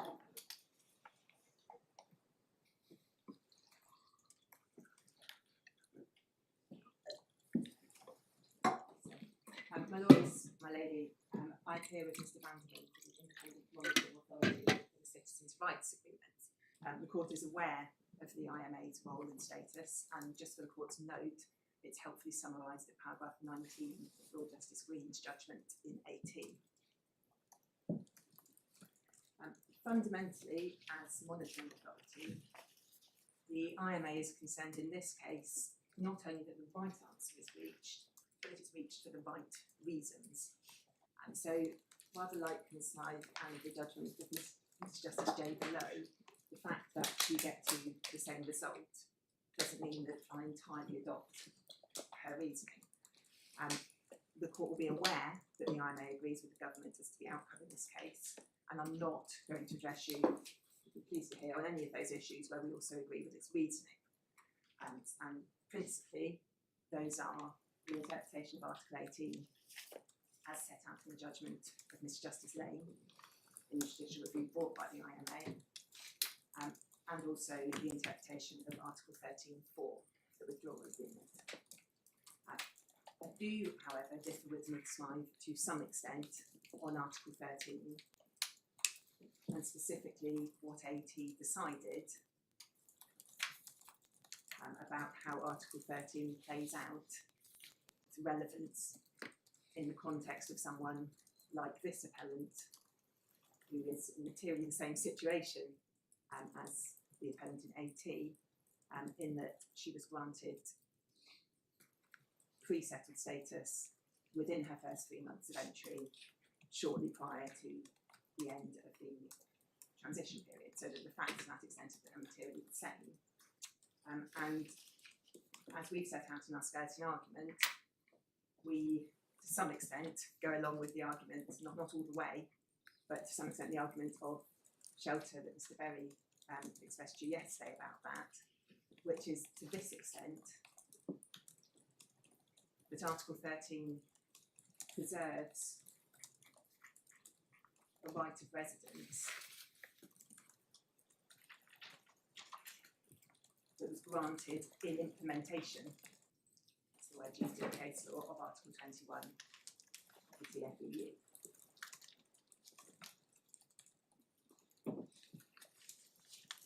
Now, what we don't say is that that means that a person with that limited right, founded in Article 21 and preserved by Article 13 of the Withdrawal Agreement, somehow gets wider rights than they had previously. So the Withdrawal Agreement then doesn't operate to extend the right they had, and the language of the specific provisions of the Withdrawal Agreement, and here we're concerned with Article 23, it's very clear on this point. But I do say that Ms. Smythe goes further than perhaps is necessary in this case in seeking to narrow what this appellant, like AT, can derive from Article 21, and therefore is carried forward into the withdrawal agreement. And that may be relevant in another case. So, for example, if there is an argument about the circumstances in which the right can be terminated and how withdrawal agreement law plays out there. Sorry. I think I've understood so far generally what you're saying. Have you articulated what it is that someone in different circumstances might get from Article 21 No. effectively beyond the Charter rights? No, well, that would help if you showed what those were. I understand my Lord's point. I mean, what I've tried not to do is engage in hypotheticals, but to Well, stick to the facts of the case before I us. agree. Of course, that's very healthy. We're only here to decide the case in front of us, but we can't be too purist about this. In a sense, you're addressing us precisely because you're afraid that what we decide in this case might impact on other cases Yes. wrongly. No. We don't want to. We want to know what the danger areas are. We don't try and decide them, but we need to be aware of them in adopting our reasoning for this case. So I think you may have to engage in hypotheticals for that limited purpose. Noted, and I will try to do that when I come on to that part of my submissions. Okay. At the moment, I'm left tantalised, but we will get there. That's fine. I might have to. So, I do, as I say, really. Sorry, just while I'm interrupting you, I'm getting rather deaf in my old age. If you could speak up a little. Of course. Yep. I apologise. Hopefully the water I had at the start will have helped there. So, what the difference between myself and Ms. Smythe is probably more one of nuance than it is of, well, certainly of substance in this case. And absolutely noting my Lord's point that concrete examples would assist. The fundamental reason that the IMA takes the position it does is based on a textual analysis of the instruments concerned and the case law. That, in my submission, demonstrate, as I will show you, that what is being talked about in CG and very much so in AT is a right of residence. And that to say, well, it's simply a right to have the charter apply to your situation it's difficult to make sense of on the basis of what the words on the page say. Now, it may be that that's simply because Ms. Smythe is cleverer than me and can see that in a way that I can't, but I put forward to you the analysis based on what it seems to me and to my clients those words on their face tell us. As I say, Ms. Smythe said to you a moment ago that the tension here was between, does this right allow you only to rely on the charter, or does it permit reliance on social assistance? That's not, with respect, actually the question in terms of Article 13, which is there a right of residence? And I say there's a middle ground. It's not just the right to rely on the charter. There is a right that is properly described as a right of residence, and is described as a right of residence, but that doesn't of itself bring in a right to rely on social assistance because of the way the withdrawal agreement is structured. So what I'm going to address you on is firstly where I differ from Ms. Smythe on AT and to some extent CG. Secondly, what I say the consequences of that are for the Article 23 argument. Thirdly, and a new addition to my speaking note, where that might play out in concrete circumstances.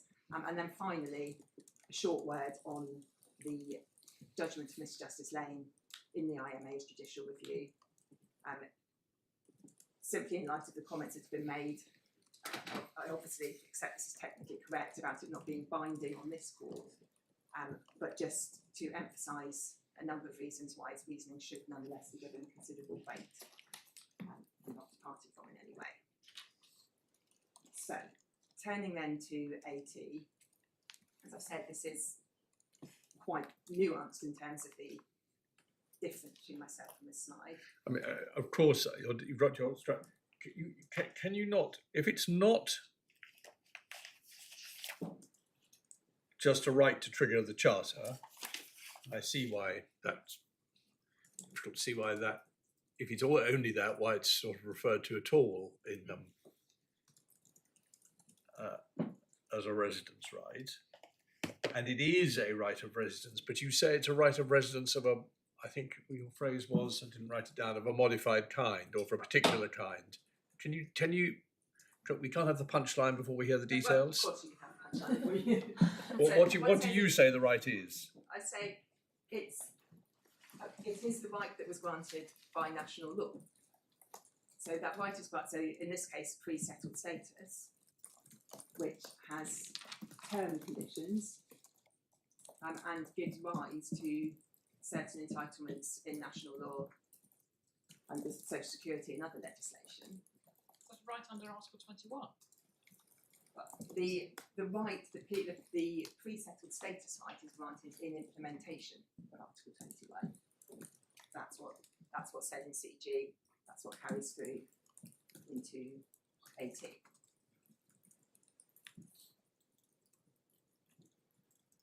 So it's not, and Ms. Smythe is again possibly foreshadowing. It's a right that's granted under Article 37 of the directive, as was, because it's a right that was granted during the transition period and before the relevant provisions, Article 38 of the Withdrawal Agreement. It's a right granted in the discretion of the national authorities. It's a domestic right of residence, everyone's clear about that, and it has its own terms and conditions, but it is an implementation of Article 21. And that So- might then so you remain implement- on those terms that national authorities apologise. So is this a way of putting it? Article 21 is obviously, by definition, a withdrawal agreement right. But it can be implemented or given substance by granting a domestic right, Yes. which can be whatever it likes, as long as it's charter compliant. Yes. But yes, I think that it can be whatever it likes as long as it, but it would ought to be interpreted in accordance with the charter. That was the. well, When you say Article 13 interpreted in requires accordance it. with the charter, Article 13 requires that it be charter compliant. That's 80.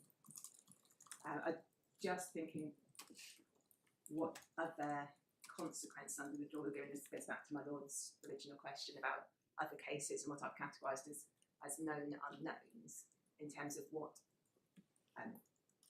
the right is protected by the withdrawal agreement.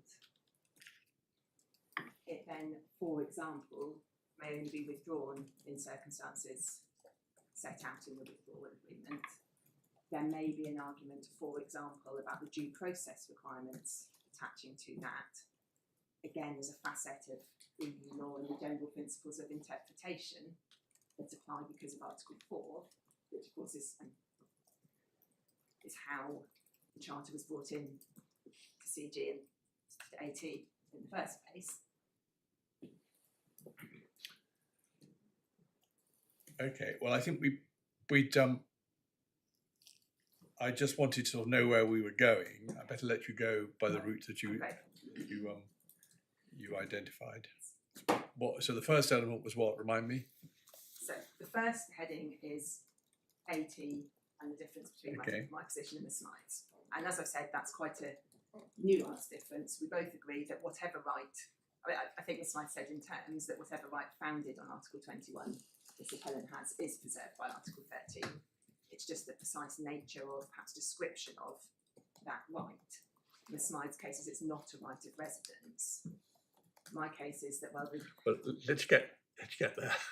my case was that the debate before the court in AT was precisely about whether it was a right of residence under Article 21 imported into Article 13. We've just debated, in response to my Lord's question, the fact that I absolutely agree that that article, what I'm going to inverted commas call an Article 21 right, is of course subject to limitations and conditions.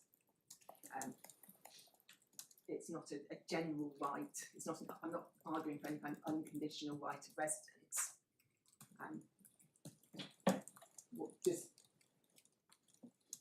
So I've made the point that may have implications in other cases where being within Article 13 matters.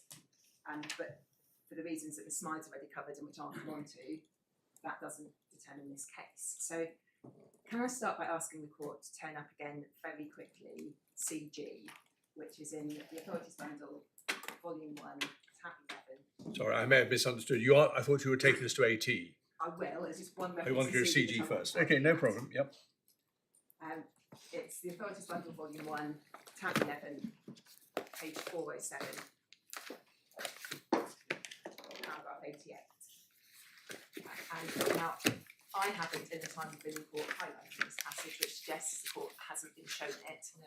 I know you've been shown paragraph 87 above it by the slide a moment ago.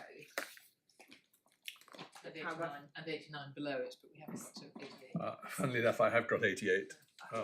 It doesn't matter. Well, what I want from paragraph 88 is this. It follows that when they grant that right, and that's the domestic law right, pre-settled status, in circumstances such as those in the main proceedings, the authorities of the host member state implement the provisions of the Treaty on Union Citizenship, which is destined to be the fundamental status of nationals in the member states, and they are accordingly obliged to comply with the provisions of the Charter. So it's not,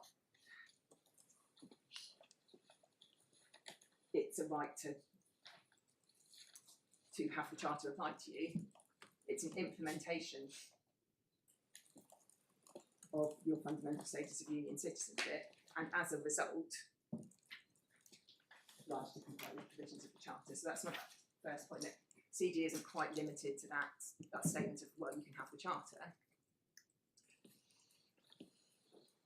It's having the Charter as a consequence of that being an implementation of the treaty provisions.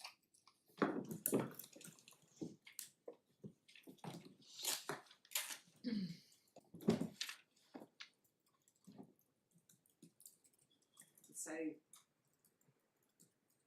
what I take from that, and I'll come on to how this is in my submission apparent on the face of Lord Justice Green's judgment in AT, is that must mean that pre-Brexit, pre the withdrawal agreement under operative international provisions, that must mean that a person resident with that right, with pre-settled status, has a bundle of rights under Article 21. That's what, right? Sorry. Rights, a bundle. A bundle, That's the sorry, I thought you said term abundant. Yes, right, okay, Yes, got a it. bundle. Yes, I don't a bundle of I don't rights. think Yep. any of us would describe them as that. Yes, fine. So, Is that necessarily so?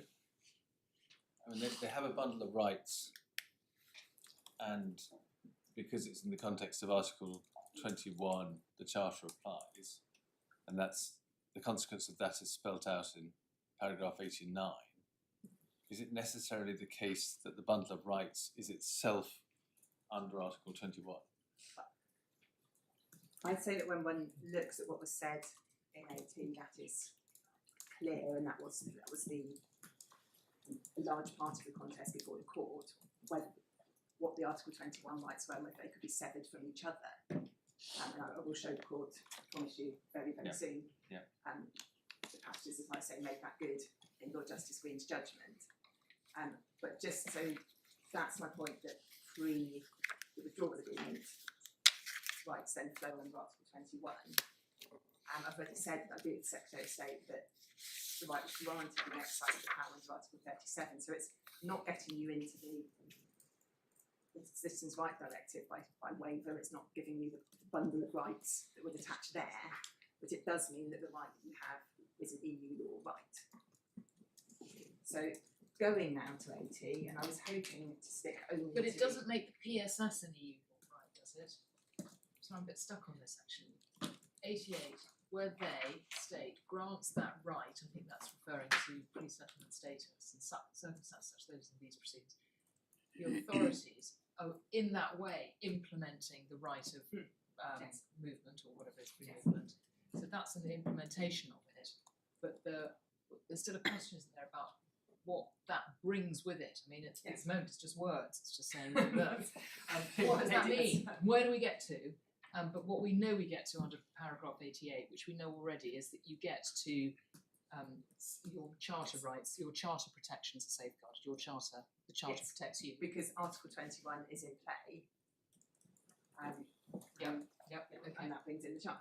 But I mean, the million-dollar question is, what more? Is there something more that we're all searching for beyond the charter protections? And I for myself, I'm a bit fuzzy about that. As say, well, I'm hoping to make this good on the basis of the Thank judgment in 18. I'll come to that in a moment. But just before going to the Court of Appeal's judgment, I have one reference in the tribunal judgment that you haven't been taken to yet. Whether you haven't taken it, I want to add a sentence to it. It's volume 2 of the authorities, tab 43. We're going to CG now. No, this is 80. Sorry, I interrupted you. Page. Oh, I said my stuff on the page number here. It's page 1388. The authorities. No. On 480 of the tribunal.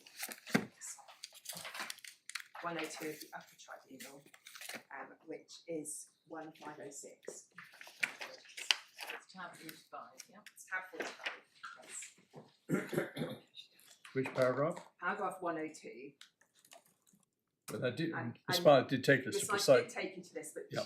what she didn't take you to was the penultimate sentence, the one that begins what AT retained. What AT retained after the end of the transition period was that part of her bundle of Article 21 rights which entitled her to continue to reside in the UK.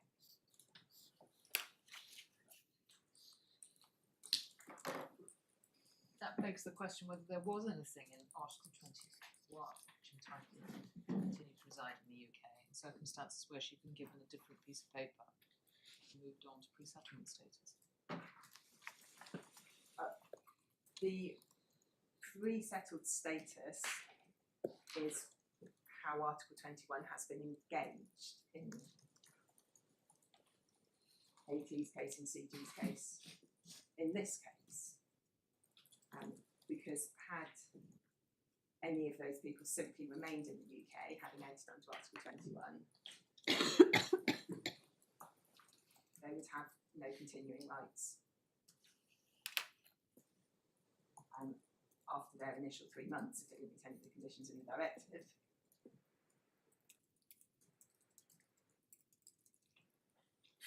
No continuing treaty rights, even if they were still within their 3 months once the treaty ceased to apply in this country. But because there is the domestic grant of pre-settled status, which of course is only granted to Union citizens and their family members, it's in that EU space as well already, but because of that grant of residence, in implementation of Article 21, she then has, and that's in my suggestion what Mr. Justice Chamberlain is referring to there in paragraph 102, a bundle of rights. Well, we need, but in order to understand what he means by the bundle of rights, you have to look at 100 and 101. Particularly at 101, the bundle of rights is the right to move to the UK and then to continue to reside. Yes. And he's making a distinction that post-Brexit, you no longer need or don't have the right to come to the UK, but you do have the right to continue to reside. Yes. Now, maybe he had other things in mind when he said bundle of rights, but he wasn't, as far as I can tell, that's all he was explicitly referring to. Yes, the right to continue to reside. Yes, all right. Sorry, perhaps I read more into the concept of a bundle of rights than Well, you the meant. bundle of rights includes, as we've debated at some length, Includes, as we've debated already, the right to protection under the Charter. Oh. Or at least maybe, but I'm not it's sure the that's what he slides meant. right, But I'm that's- not that's sure what what he it had is. in mind in using that phrase. Maybe it is, but it's not clear to me at the moment. Certainly, for my purposes, the point is there's a bundle of rights that will include a right to residence. Okay. And that is on the face of the judgment what Mr. Justice Chamberlain is referring to. So coming then to the Court of Appeal, and that's at tab 43 in volume 2. My first reference is at paragraph 56, and that's page 1374.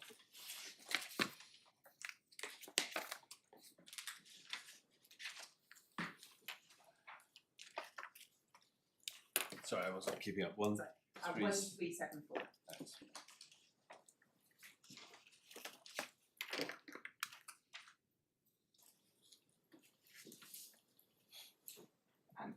And the court will see in paragraph 56 that Lord Justice Green identifies the dispute between the parties as to whether the cross-referencing in Article 13 to Article 21 imports the full right in Article 21 as the Upper Tribunal found, or only its limitations as the Secretary of State contends.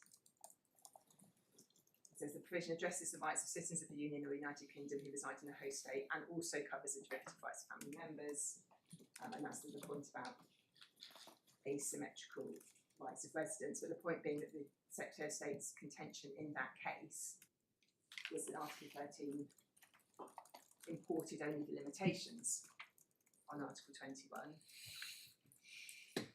whereas the Upper Tribunal had found, and the Upper Tribunal is of course upheld by the Court of Appeal, that it imported the full right in Article 21. No, one part of the rights in Article 21, the bundle of rights. The bundle of rights is attached, like whether the referencing imports the full right to Article 21.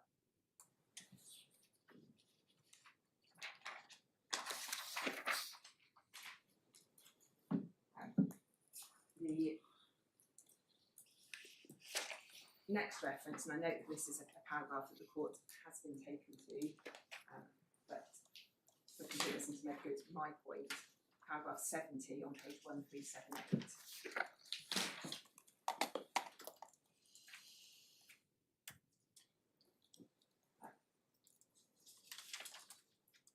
This is part of the judgment where the Justice Green is considering the judgment in CG, and he notes at paragraph 70 that the court reiterated that CG was, via the withdrawal agreement, exercising a right founded in EU law. Now, of course, as Mr. Cox pointed out yesterday, CG couldn't have been exercising any right via the withdrawal agreement because her case was decided by the CJU prior to the end of the transition period, but she was, via her pre-settled status, exercising a right founded in EU law. So I've got a note I've marked myself, rightly or wrongly, that the reference to withdrawal agreement should be to the PSS. Do you agree with that? Yes, agree with that. So through her PSS, the right of residence, she's exercising a right founded in EU law.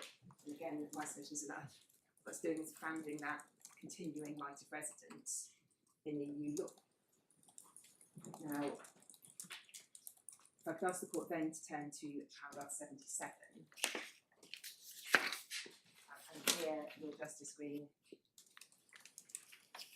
sets out the 5 issues that were raised by the Secretary of State on appeal and the tribunal. And for my purposes, the most significant is the third of those, beginning just by letter D on page 1380, which was the Secretary of State's argument that properly construed, Article 13 of the agreement, this withdrawal agreement, created a freestanding right of residence unrelated to Article 21 TFEU, and the only parts of Article 21 TFEU incorporated into Article 13 was conditions and limitations, and for this reason, the Charter did not travel from EU law into Article 13. Now, just taking a step back, the entire debate in AT is about whether the Charter travels from EU law into Article 13. And Article 13 has to be relevant to AT's situation in order for its interpretation in accordance with the Charter to be a benefit to her.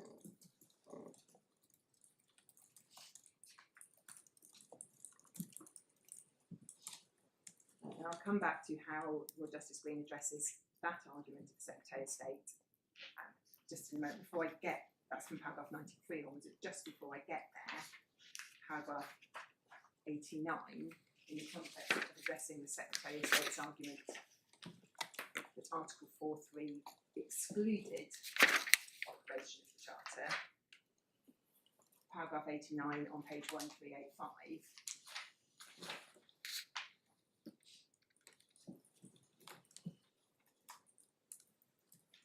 Yeah, well, we've seen that. Yes, What we've are you seen saying that about already. it? What was being said was that it didn't apply because there was no purported implementation of Article 13.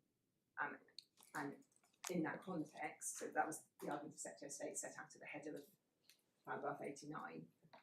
In that context, Lord Justice Green refers back to paragraph 106 of the Upper Tribunal's judgment that we've seen, and note again by letter C, SSWP, the relevant Secretary of State there, was applying AT's modified Article 21 right to reside,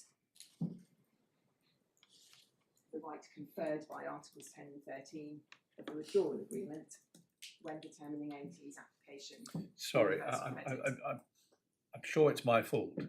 You've seen all these passages. You're obviously about to make it. It would help me to understand why you're taking it. If we knew what the point was that you were trying to make, then I would see how this did or didn't support that point. Well, the point is that AT had modified Article 21 right to reside, and that was then conferred by the Withdrawal Agreement. So that is how the application of the Charter is possible in AT's case at all.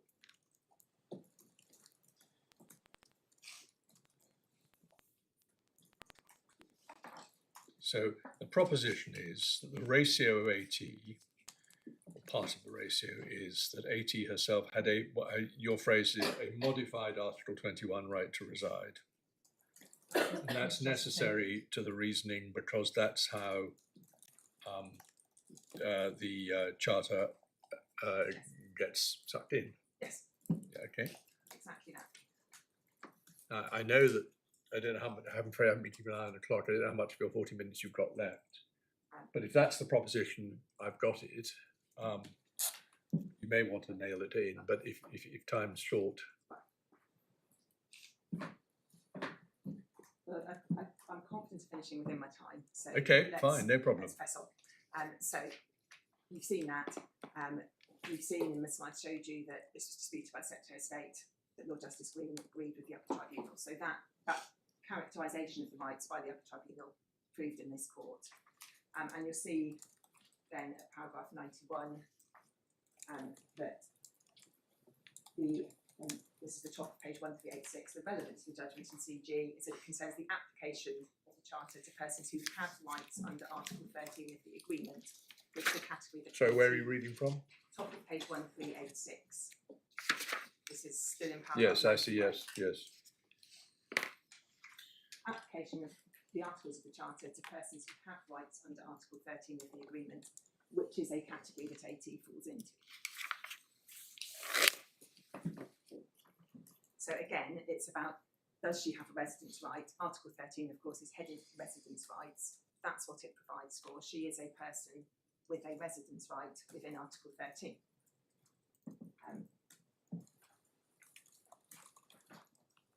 Then from paragraph 93 onwards, Lord Justice Green addresses the submission that the Article 13 right is unrelated to Article 21. So picking that up, first of all, at paragraph 97, which I know the slide took you to, the right of residence continues to be exercisable. Says there at the end of the paragraph, the existence of the right of residence continue, and the Charter rights being critical to that right being exercised in an effective and dignified manner. So it is still that right of residence being exercised. And in particular, you've taken also by the slide to paragraph 99, I'm afraid I think we fundamentally disagree about what's said there. AT has a basic or anchoring right of residence which predated but also subsists beyond this transition period. That EU law-based right, so it's a right of residence based on EU law, became an international law right under the Withdrawal Agreement.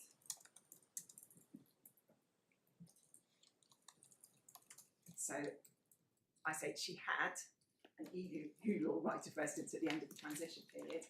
That is preserved by Article 13. It's not expanded by Article 13, but it's preserved by it. To that extent, she is residing on the basis of the Withdrawal Agreement, only in that her existing rights are preserved by it.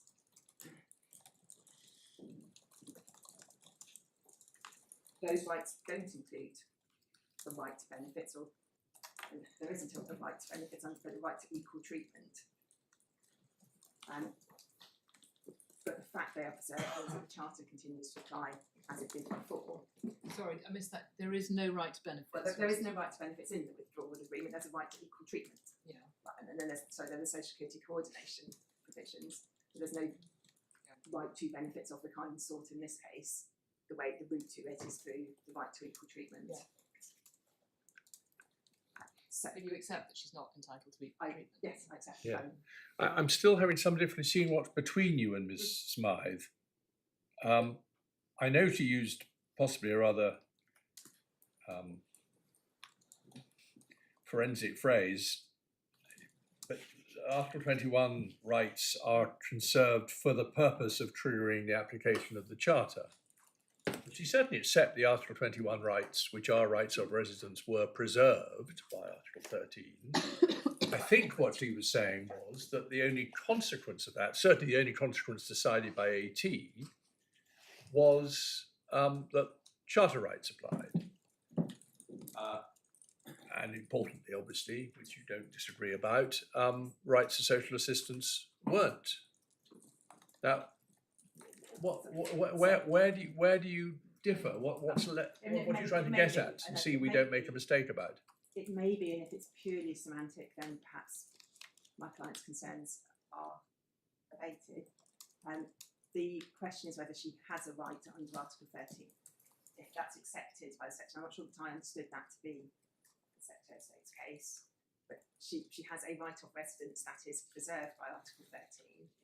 The question, and I agree, as I've said, with everything that Smythe says about the nature of that right, in the sense that it is not a right under the CRD, it's not equivalent to a right under the CRD, it doesn't entitle her to equal treatment, but it is nonetheless a right of residence preserved by Article 13, because Article 13 only relates to rights of residence. It doesn't simply relate to a right to have the Charter applied in your individual No, well, I can see why you balked at that phrase, but I wasn't really sure that was the substance. I may have maybe misunderstanding Ms. Smythe's submissions myself.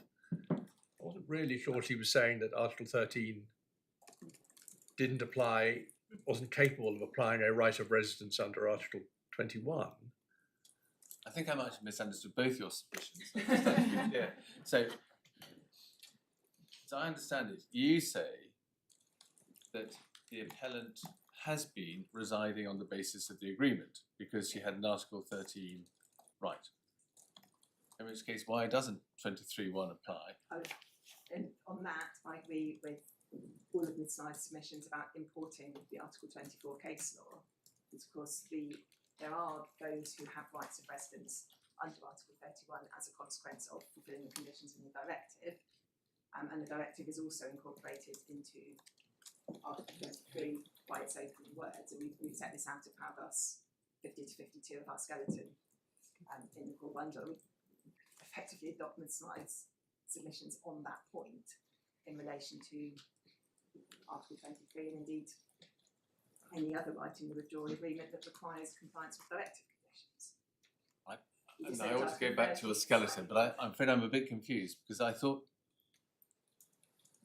Ms. Smythe's case was, look, actually here, the appellant didn't have any right to reside under Article 13, therefore she's not residing on the basis of the agreement, albeit that domestically she's given a right of residence, therefore Article 23(1) doesn't apply.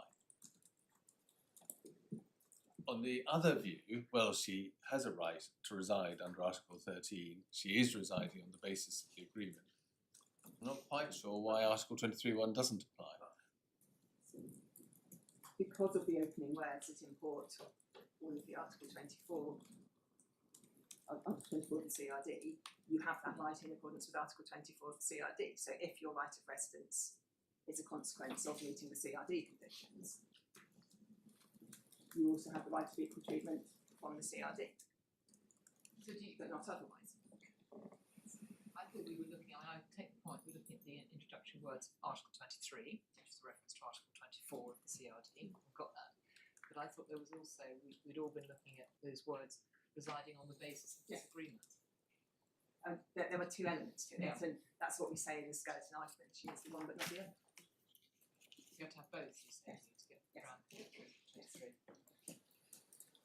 So that's, I don't have anything to add to paragraphs 50 to 52 of the skeleton on that, so I wasn't going to take a lot of time on this. I think I have just 2 more minutes, and in that time, I just want to say this to the court and to Mr. Justice Lane. Don't Yes. think anyone is asking you to depart from it or to doubt the reasoning within it, but to the extent that they are, or may be, these points. Firstly, it was the first substantive consideration of the withdrawal agreement by the High Court. It was a successful challenge brought by the Statutory Monitoring Authority, supported by the Commission, not appealed by the government, who now agree with its outcome and reasoning, which you've heard from Ms. Smythe. It's not been doubted in any cases that have subsequently come before this court, and there have been a number, all of which refer to it. So, to that extent, I would say it's been approved by this court, but it has not been doubted, and the Secretary of State has now made law and changed the USS scheme in consequence of it. And there's a line of authority that could be put before the court on how acts interpreted in a particular way for a long period. People should be able to continue to order their affairs on that basis, but more generally, this court has said a lot about legal certainty over the last 2 days, and perhaps another aspect of it. There would need to, in my submission, be strong reasons for this court to depart from the reasoning of Mr Justice Lane for all of those reasons I just outlined. Unless I can assist the court further. Thank you. Those are the submissions Thank that you I very have. much. Thank you. Ms. Rowan. My Lords, my Lady, I appear on behalf of the Local Housing Authority in this matter, and I don't really have much to add in relation to what has already been rehearsed very ably by, in particular, slide for the Secretary of State. The Local Housing Authority, of course, is caught between the law laid down by the government and the facts raised by the appellant's case, and so I am probably sitting in the right place to reflect that position. And as such, the Local Housing Authority just wants to get it right, and there's no sort of skin in the game here. It is perhaps down to me to remind everybody that we are operating within the framework of Section 204 of the Housing Act 1996. This is an appeal under Section 204, which permits an appeal on a point of law against a specific decision of a specific local authority at a specific time in relation to a specific applicant. You've heard a lot about, of course, the millions or perhaps less than millions now who are affected by this. It seems that there aren't any statistics that tell us how many people are affected by the issues here, but we are talking about a subset of a subset of those with PSS, because it's people who do not have any other right to eligibility and who are homeless within that set of people. But I am only aware of this case and 2 others that have come to the county court discussing the issue. In Freeman Roach, the court reminded us that it is for the appellant to demonstrate that the housing officer has erred in law, and not for the local authority or indeed the government to show that they got the law right. In Freeman Roach, it was also said that the housing officer is not required to sit an examination paper on housing law, much less perhaps an examination paper on the finer nuances of the withdrawal agreement. But the reviewing officer in this case, Mr. Holland, pretty much did that in his decision letter. And I do want to have a quick look at the decision letter because I'm not trying to stop you, and if time wasn't tight, I certainly wouldn't even. So, just explain how this will help us write our judgment, because it's all agreed. This is actually, you're not on the hook as regards costs, I don't think. No, we are now costs neutral on this one, so yeah, we're protected. We will effectively be saying what the law is. We won't be saying it affects the claimant, because she has now been housed. I'm just wondering whether it's a useful use of our time. And please persuade me if we got to do it. We ought to, but to look at the decision. Well, I've just got a couple of bullet points really. First of all, in relation to the understanding of the contracting parties, as Ms Smythe outlined to you, without going to the decision letter on this one, of course, the housing authorities are also of the understanding that the position as before was going to be the position as afterwards, so that people who were not eligible previous to Brexit were not going to be eligible afterwards. So had Fertre approached before, say a year earlier from Brexit, she certainly would not have been eligible, all else being the same, for assistance. And it is, as I say, it is the onus is on the appellant to show you that the reviewing officer has erred in law, and that rather than being preservative of rights, it has been creative of rights. And so, as Part 6 and Part 7 of the Housing Act are concerned. Both allocations and homelessness have eligibility criteria, but they also have criteria that require local housing authorities to plan, to have a homelessness strategy, to have an allocation scheme. Well, we has I'm not being regards. difficult, but we know all this, but how does it help us? How does it help us decide the issues in this Well, case? Perhaps I'm only being tough with you because I know I felt rather embarrassed how tough I was with Mr. Berry when he was trying to make general context points. yes. But if you are just making general context points, they're not going to help us, are they? Well, that is one general point. The other bullet point I think I do want to make before I stop taking up any more of the court's time is about residents, because your lordship asked about, isn't it strange that she could be residents after just being here for a very short period of time? She was seen as being resident. An important point, I think, is that there's a difference between being resident for the purposes of getting pre-settled status and being habitually resident for the purposes of eligibility. So you can be resident without being habitually resident. Habitual residence is a question of having an intention to be here and also to be here for an appreciable period of time.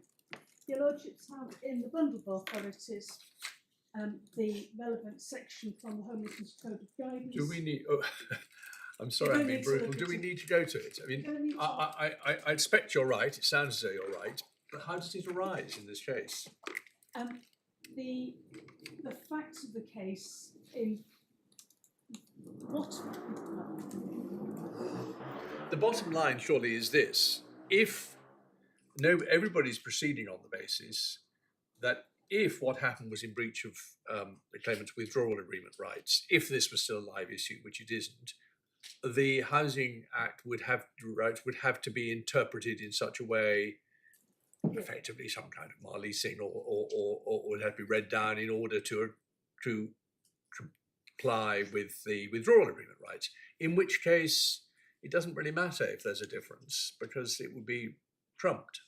Well, in which case, my lord, I haven't heard from those to the left of me how it should be read down in relation to this case to achieve the outcome that this particular appellant is nonetheless habitually resident and eligible for assistance, because habitual residence is a test that applies across the board. It applies to British citizens returning from a long period of time abroad.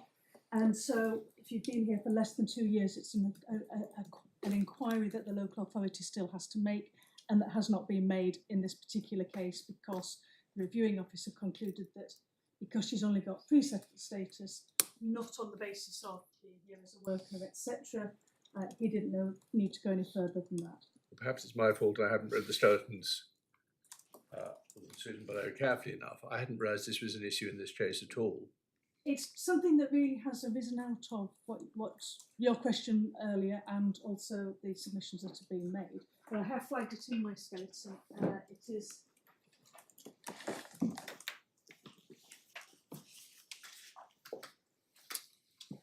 paragraph 42.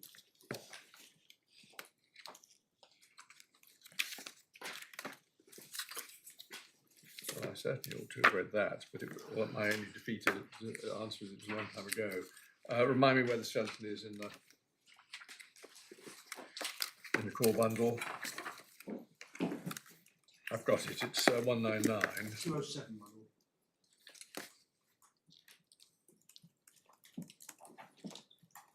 lord. If it's paragraph 2 of 199, isn't it? 42. Oh, 42. So I misheard. Apologies.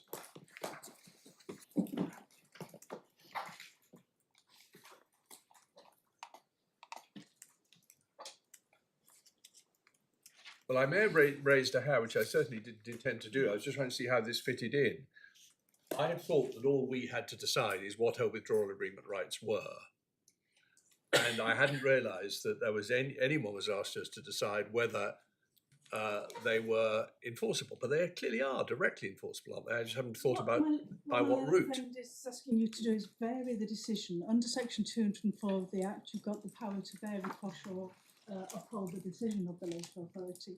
He's asking you to vary it to one that she was eligible in November 2021 and remains eligible now. Perhaps the pragmatic way of dealing with this is, if the question arises, given that we will hear further submissions as to remedy, as to what this means about the, if relevant, what this means about the housing officer's decision. Is that a sensible way of dealing with it? That is a sensible way forward. I will leave that issue for that point, and I just wanted to make one final point, which is about certainty.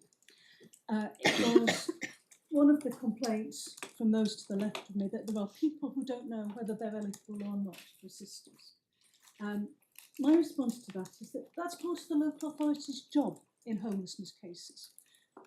The local housing authority is used to making inquiries of certain complexity like that. When someone applies as homeless, the first thing that the local authority has to do is ask themselves whether they have reason to believe that someone is homeless. It's a very low bar.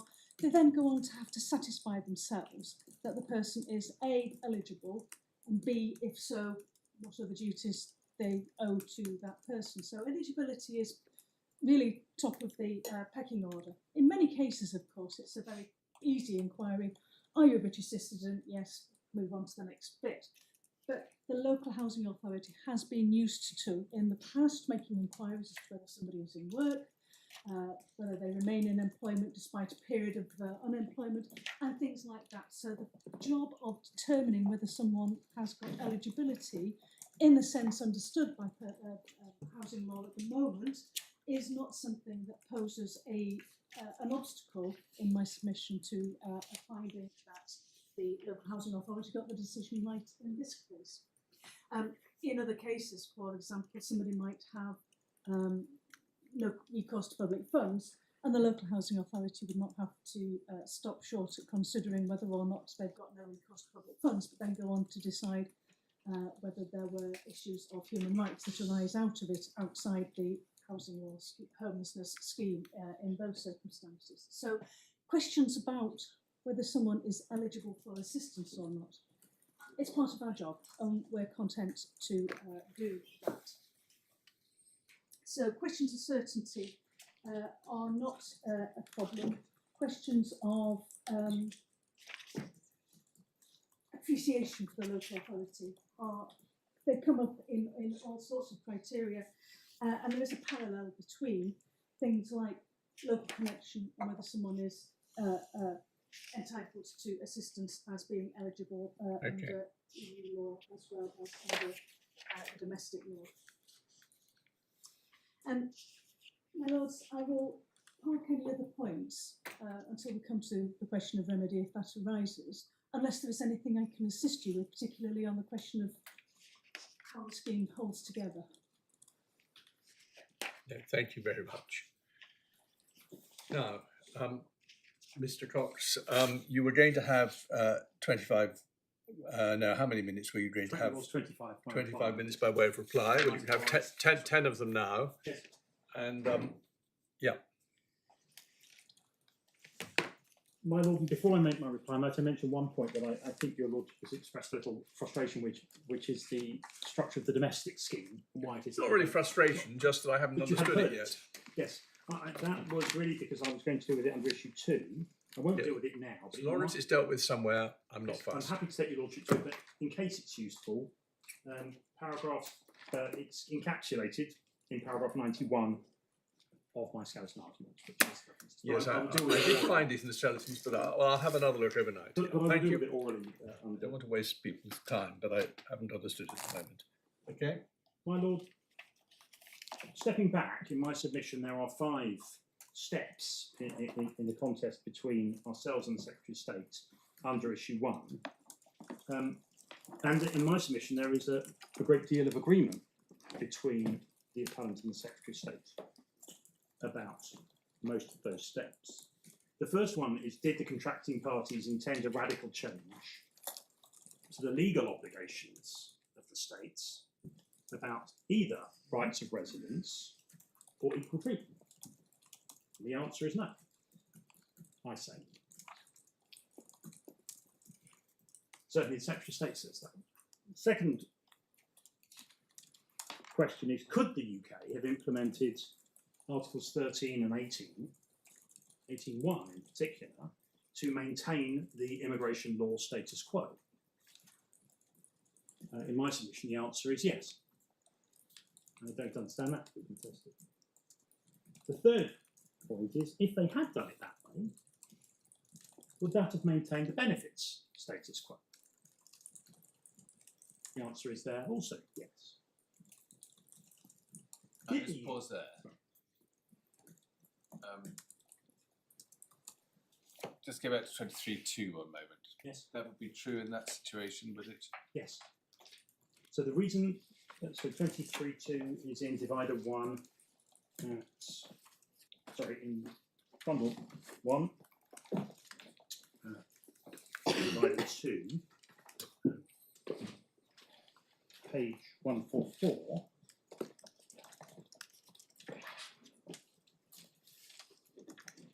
The Secretary of State could have granted a right of residence in terms such that the derogation under Article 23.2 continued to be available.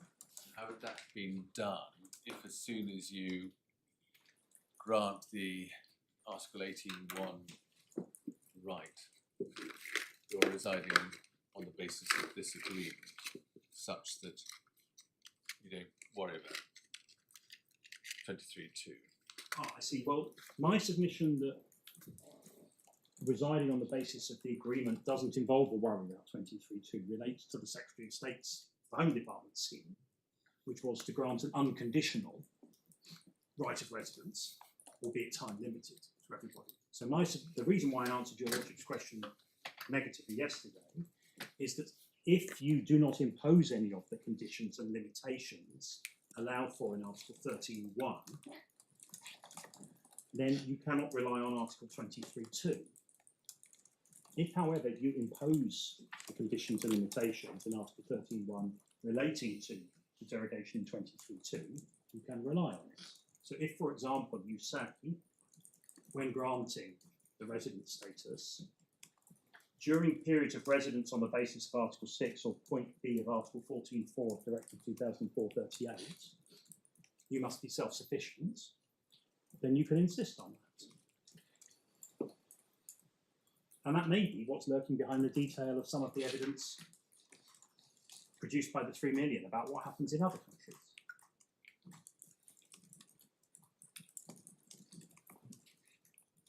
So the divergence from the benefits position status quo is partly a function of the radical divergence from the immigration status quo, which is that everybody is given an unconditional right of residence.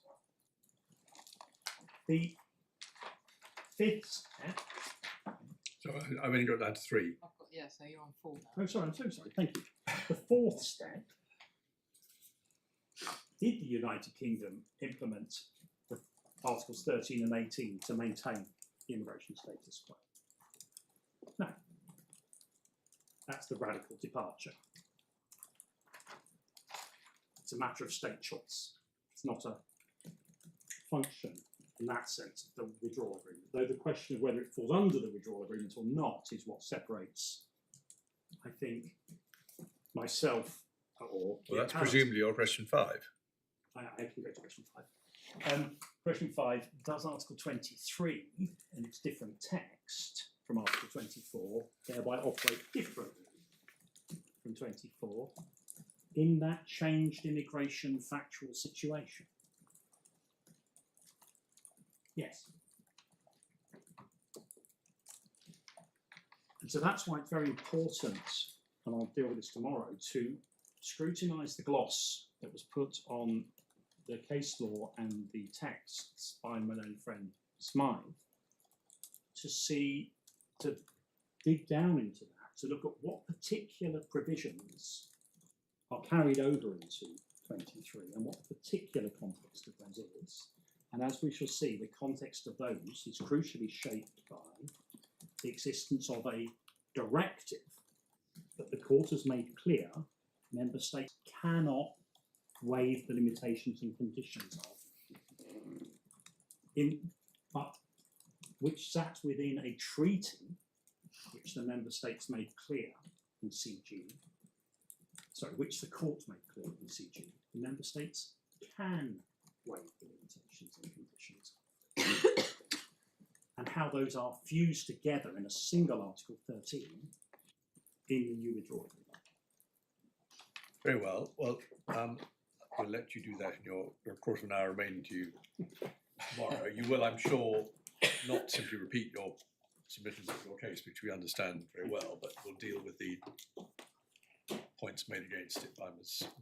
Rome. Now, by Ms. Smythe.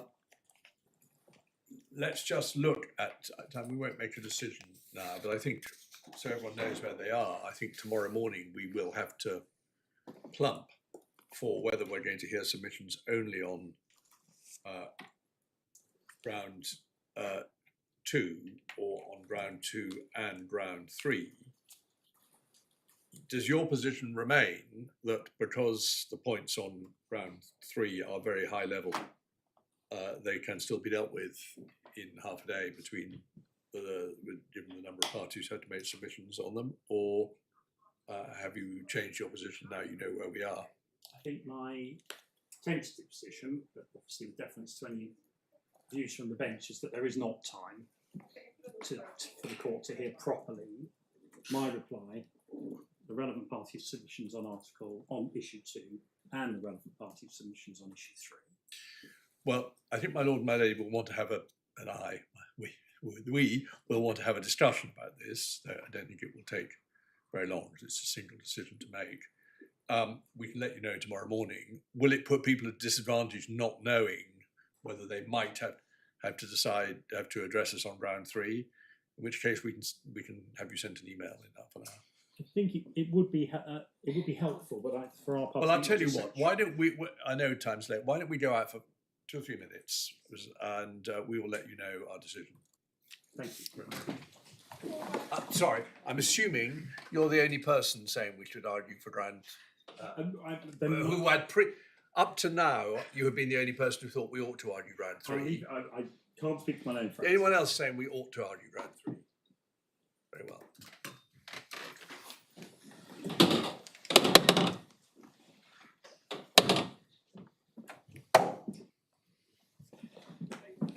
James face 7,000 words.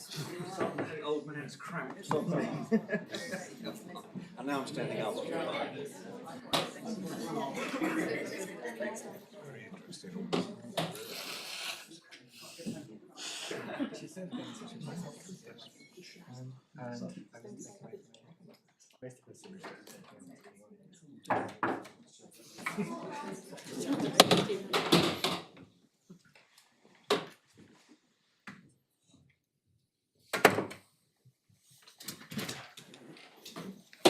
Well, I don't think it's come as a surprise to anyone, but we did feel we ought to actually just check we're all in the same place. We will not be hearing submissions on ground 3, and therefore we will not, even if it becomes material, be deciding ground 3 in this hearing. My lord, I'm terribly sorry to interrupt. I wonder if I might make just one brief observation now, which might formulate into a submission in the morning. Yes, this is very embarrassing. I don't know who you are. But I'm sorry, I'm Mr. Burton on behalf of the Air Centre. yes, right. So we were one of the interveners who's going to Yes, make indeed, of submissions course, on- yes. on I should have worked that out, but you're right, yes. The concern comes from a place of the real world impact of the ambiguity around the implications of these provisions. The request I'm going to be inviting my learned friends to agree, but obviously ultimately it'll be a matter for this court, is that we look to list a hearing to deal with ground 3 insofar as it's relevant sooner rather than later. You can see how many barristers are involved in this case already. The concern is this, that if we wait some time, which of course we inevitably will, for a judgment on ground 1 or indeed ground 2, and that judgment is one which makes ground 3 a live issue, if we start looking at potential listing dates then, we could be waiting a very long time. And of course, the court will need to, or it will need to, the courts being the court system generally, will need to resolve ground 3 before we know where we are. So what you're saying is, should we can come back to this tomorrow, but Exactly. but you're just flagging up that what we ought to do is to get a provisional date in the diary early next term, or as early next term as the court thinks appropriate, at which may in the end turn out to be vacated or may not, but which will be an occasion to hear argument on round 3. Well, look, it's getting late. I think tomorrow you can have discussed it among yourselves, decide what estimate you would like, and we'll have to try and fix something provisionally for council's convenience up to a point, up to a considerable point, as many of you are appearing pro bono, but we'll have to see. That's great. Thank you very much. Court rise.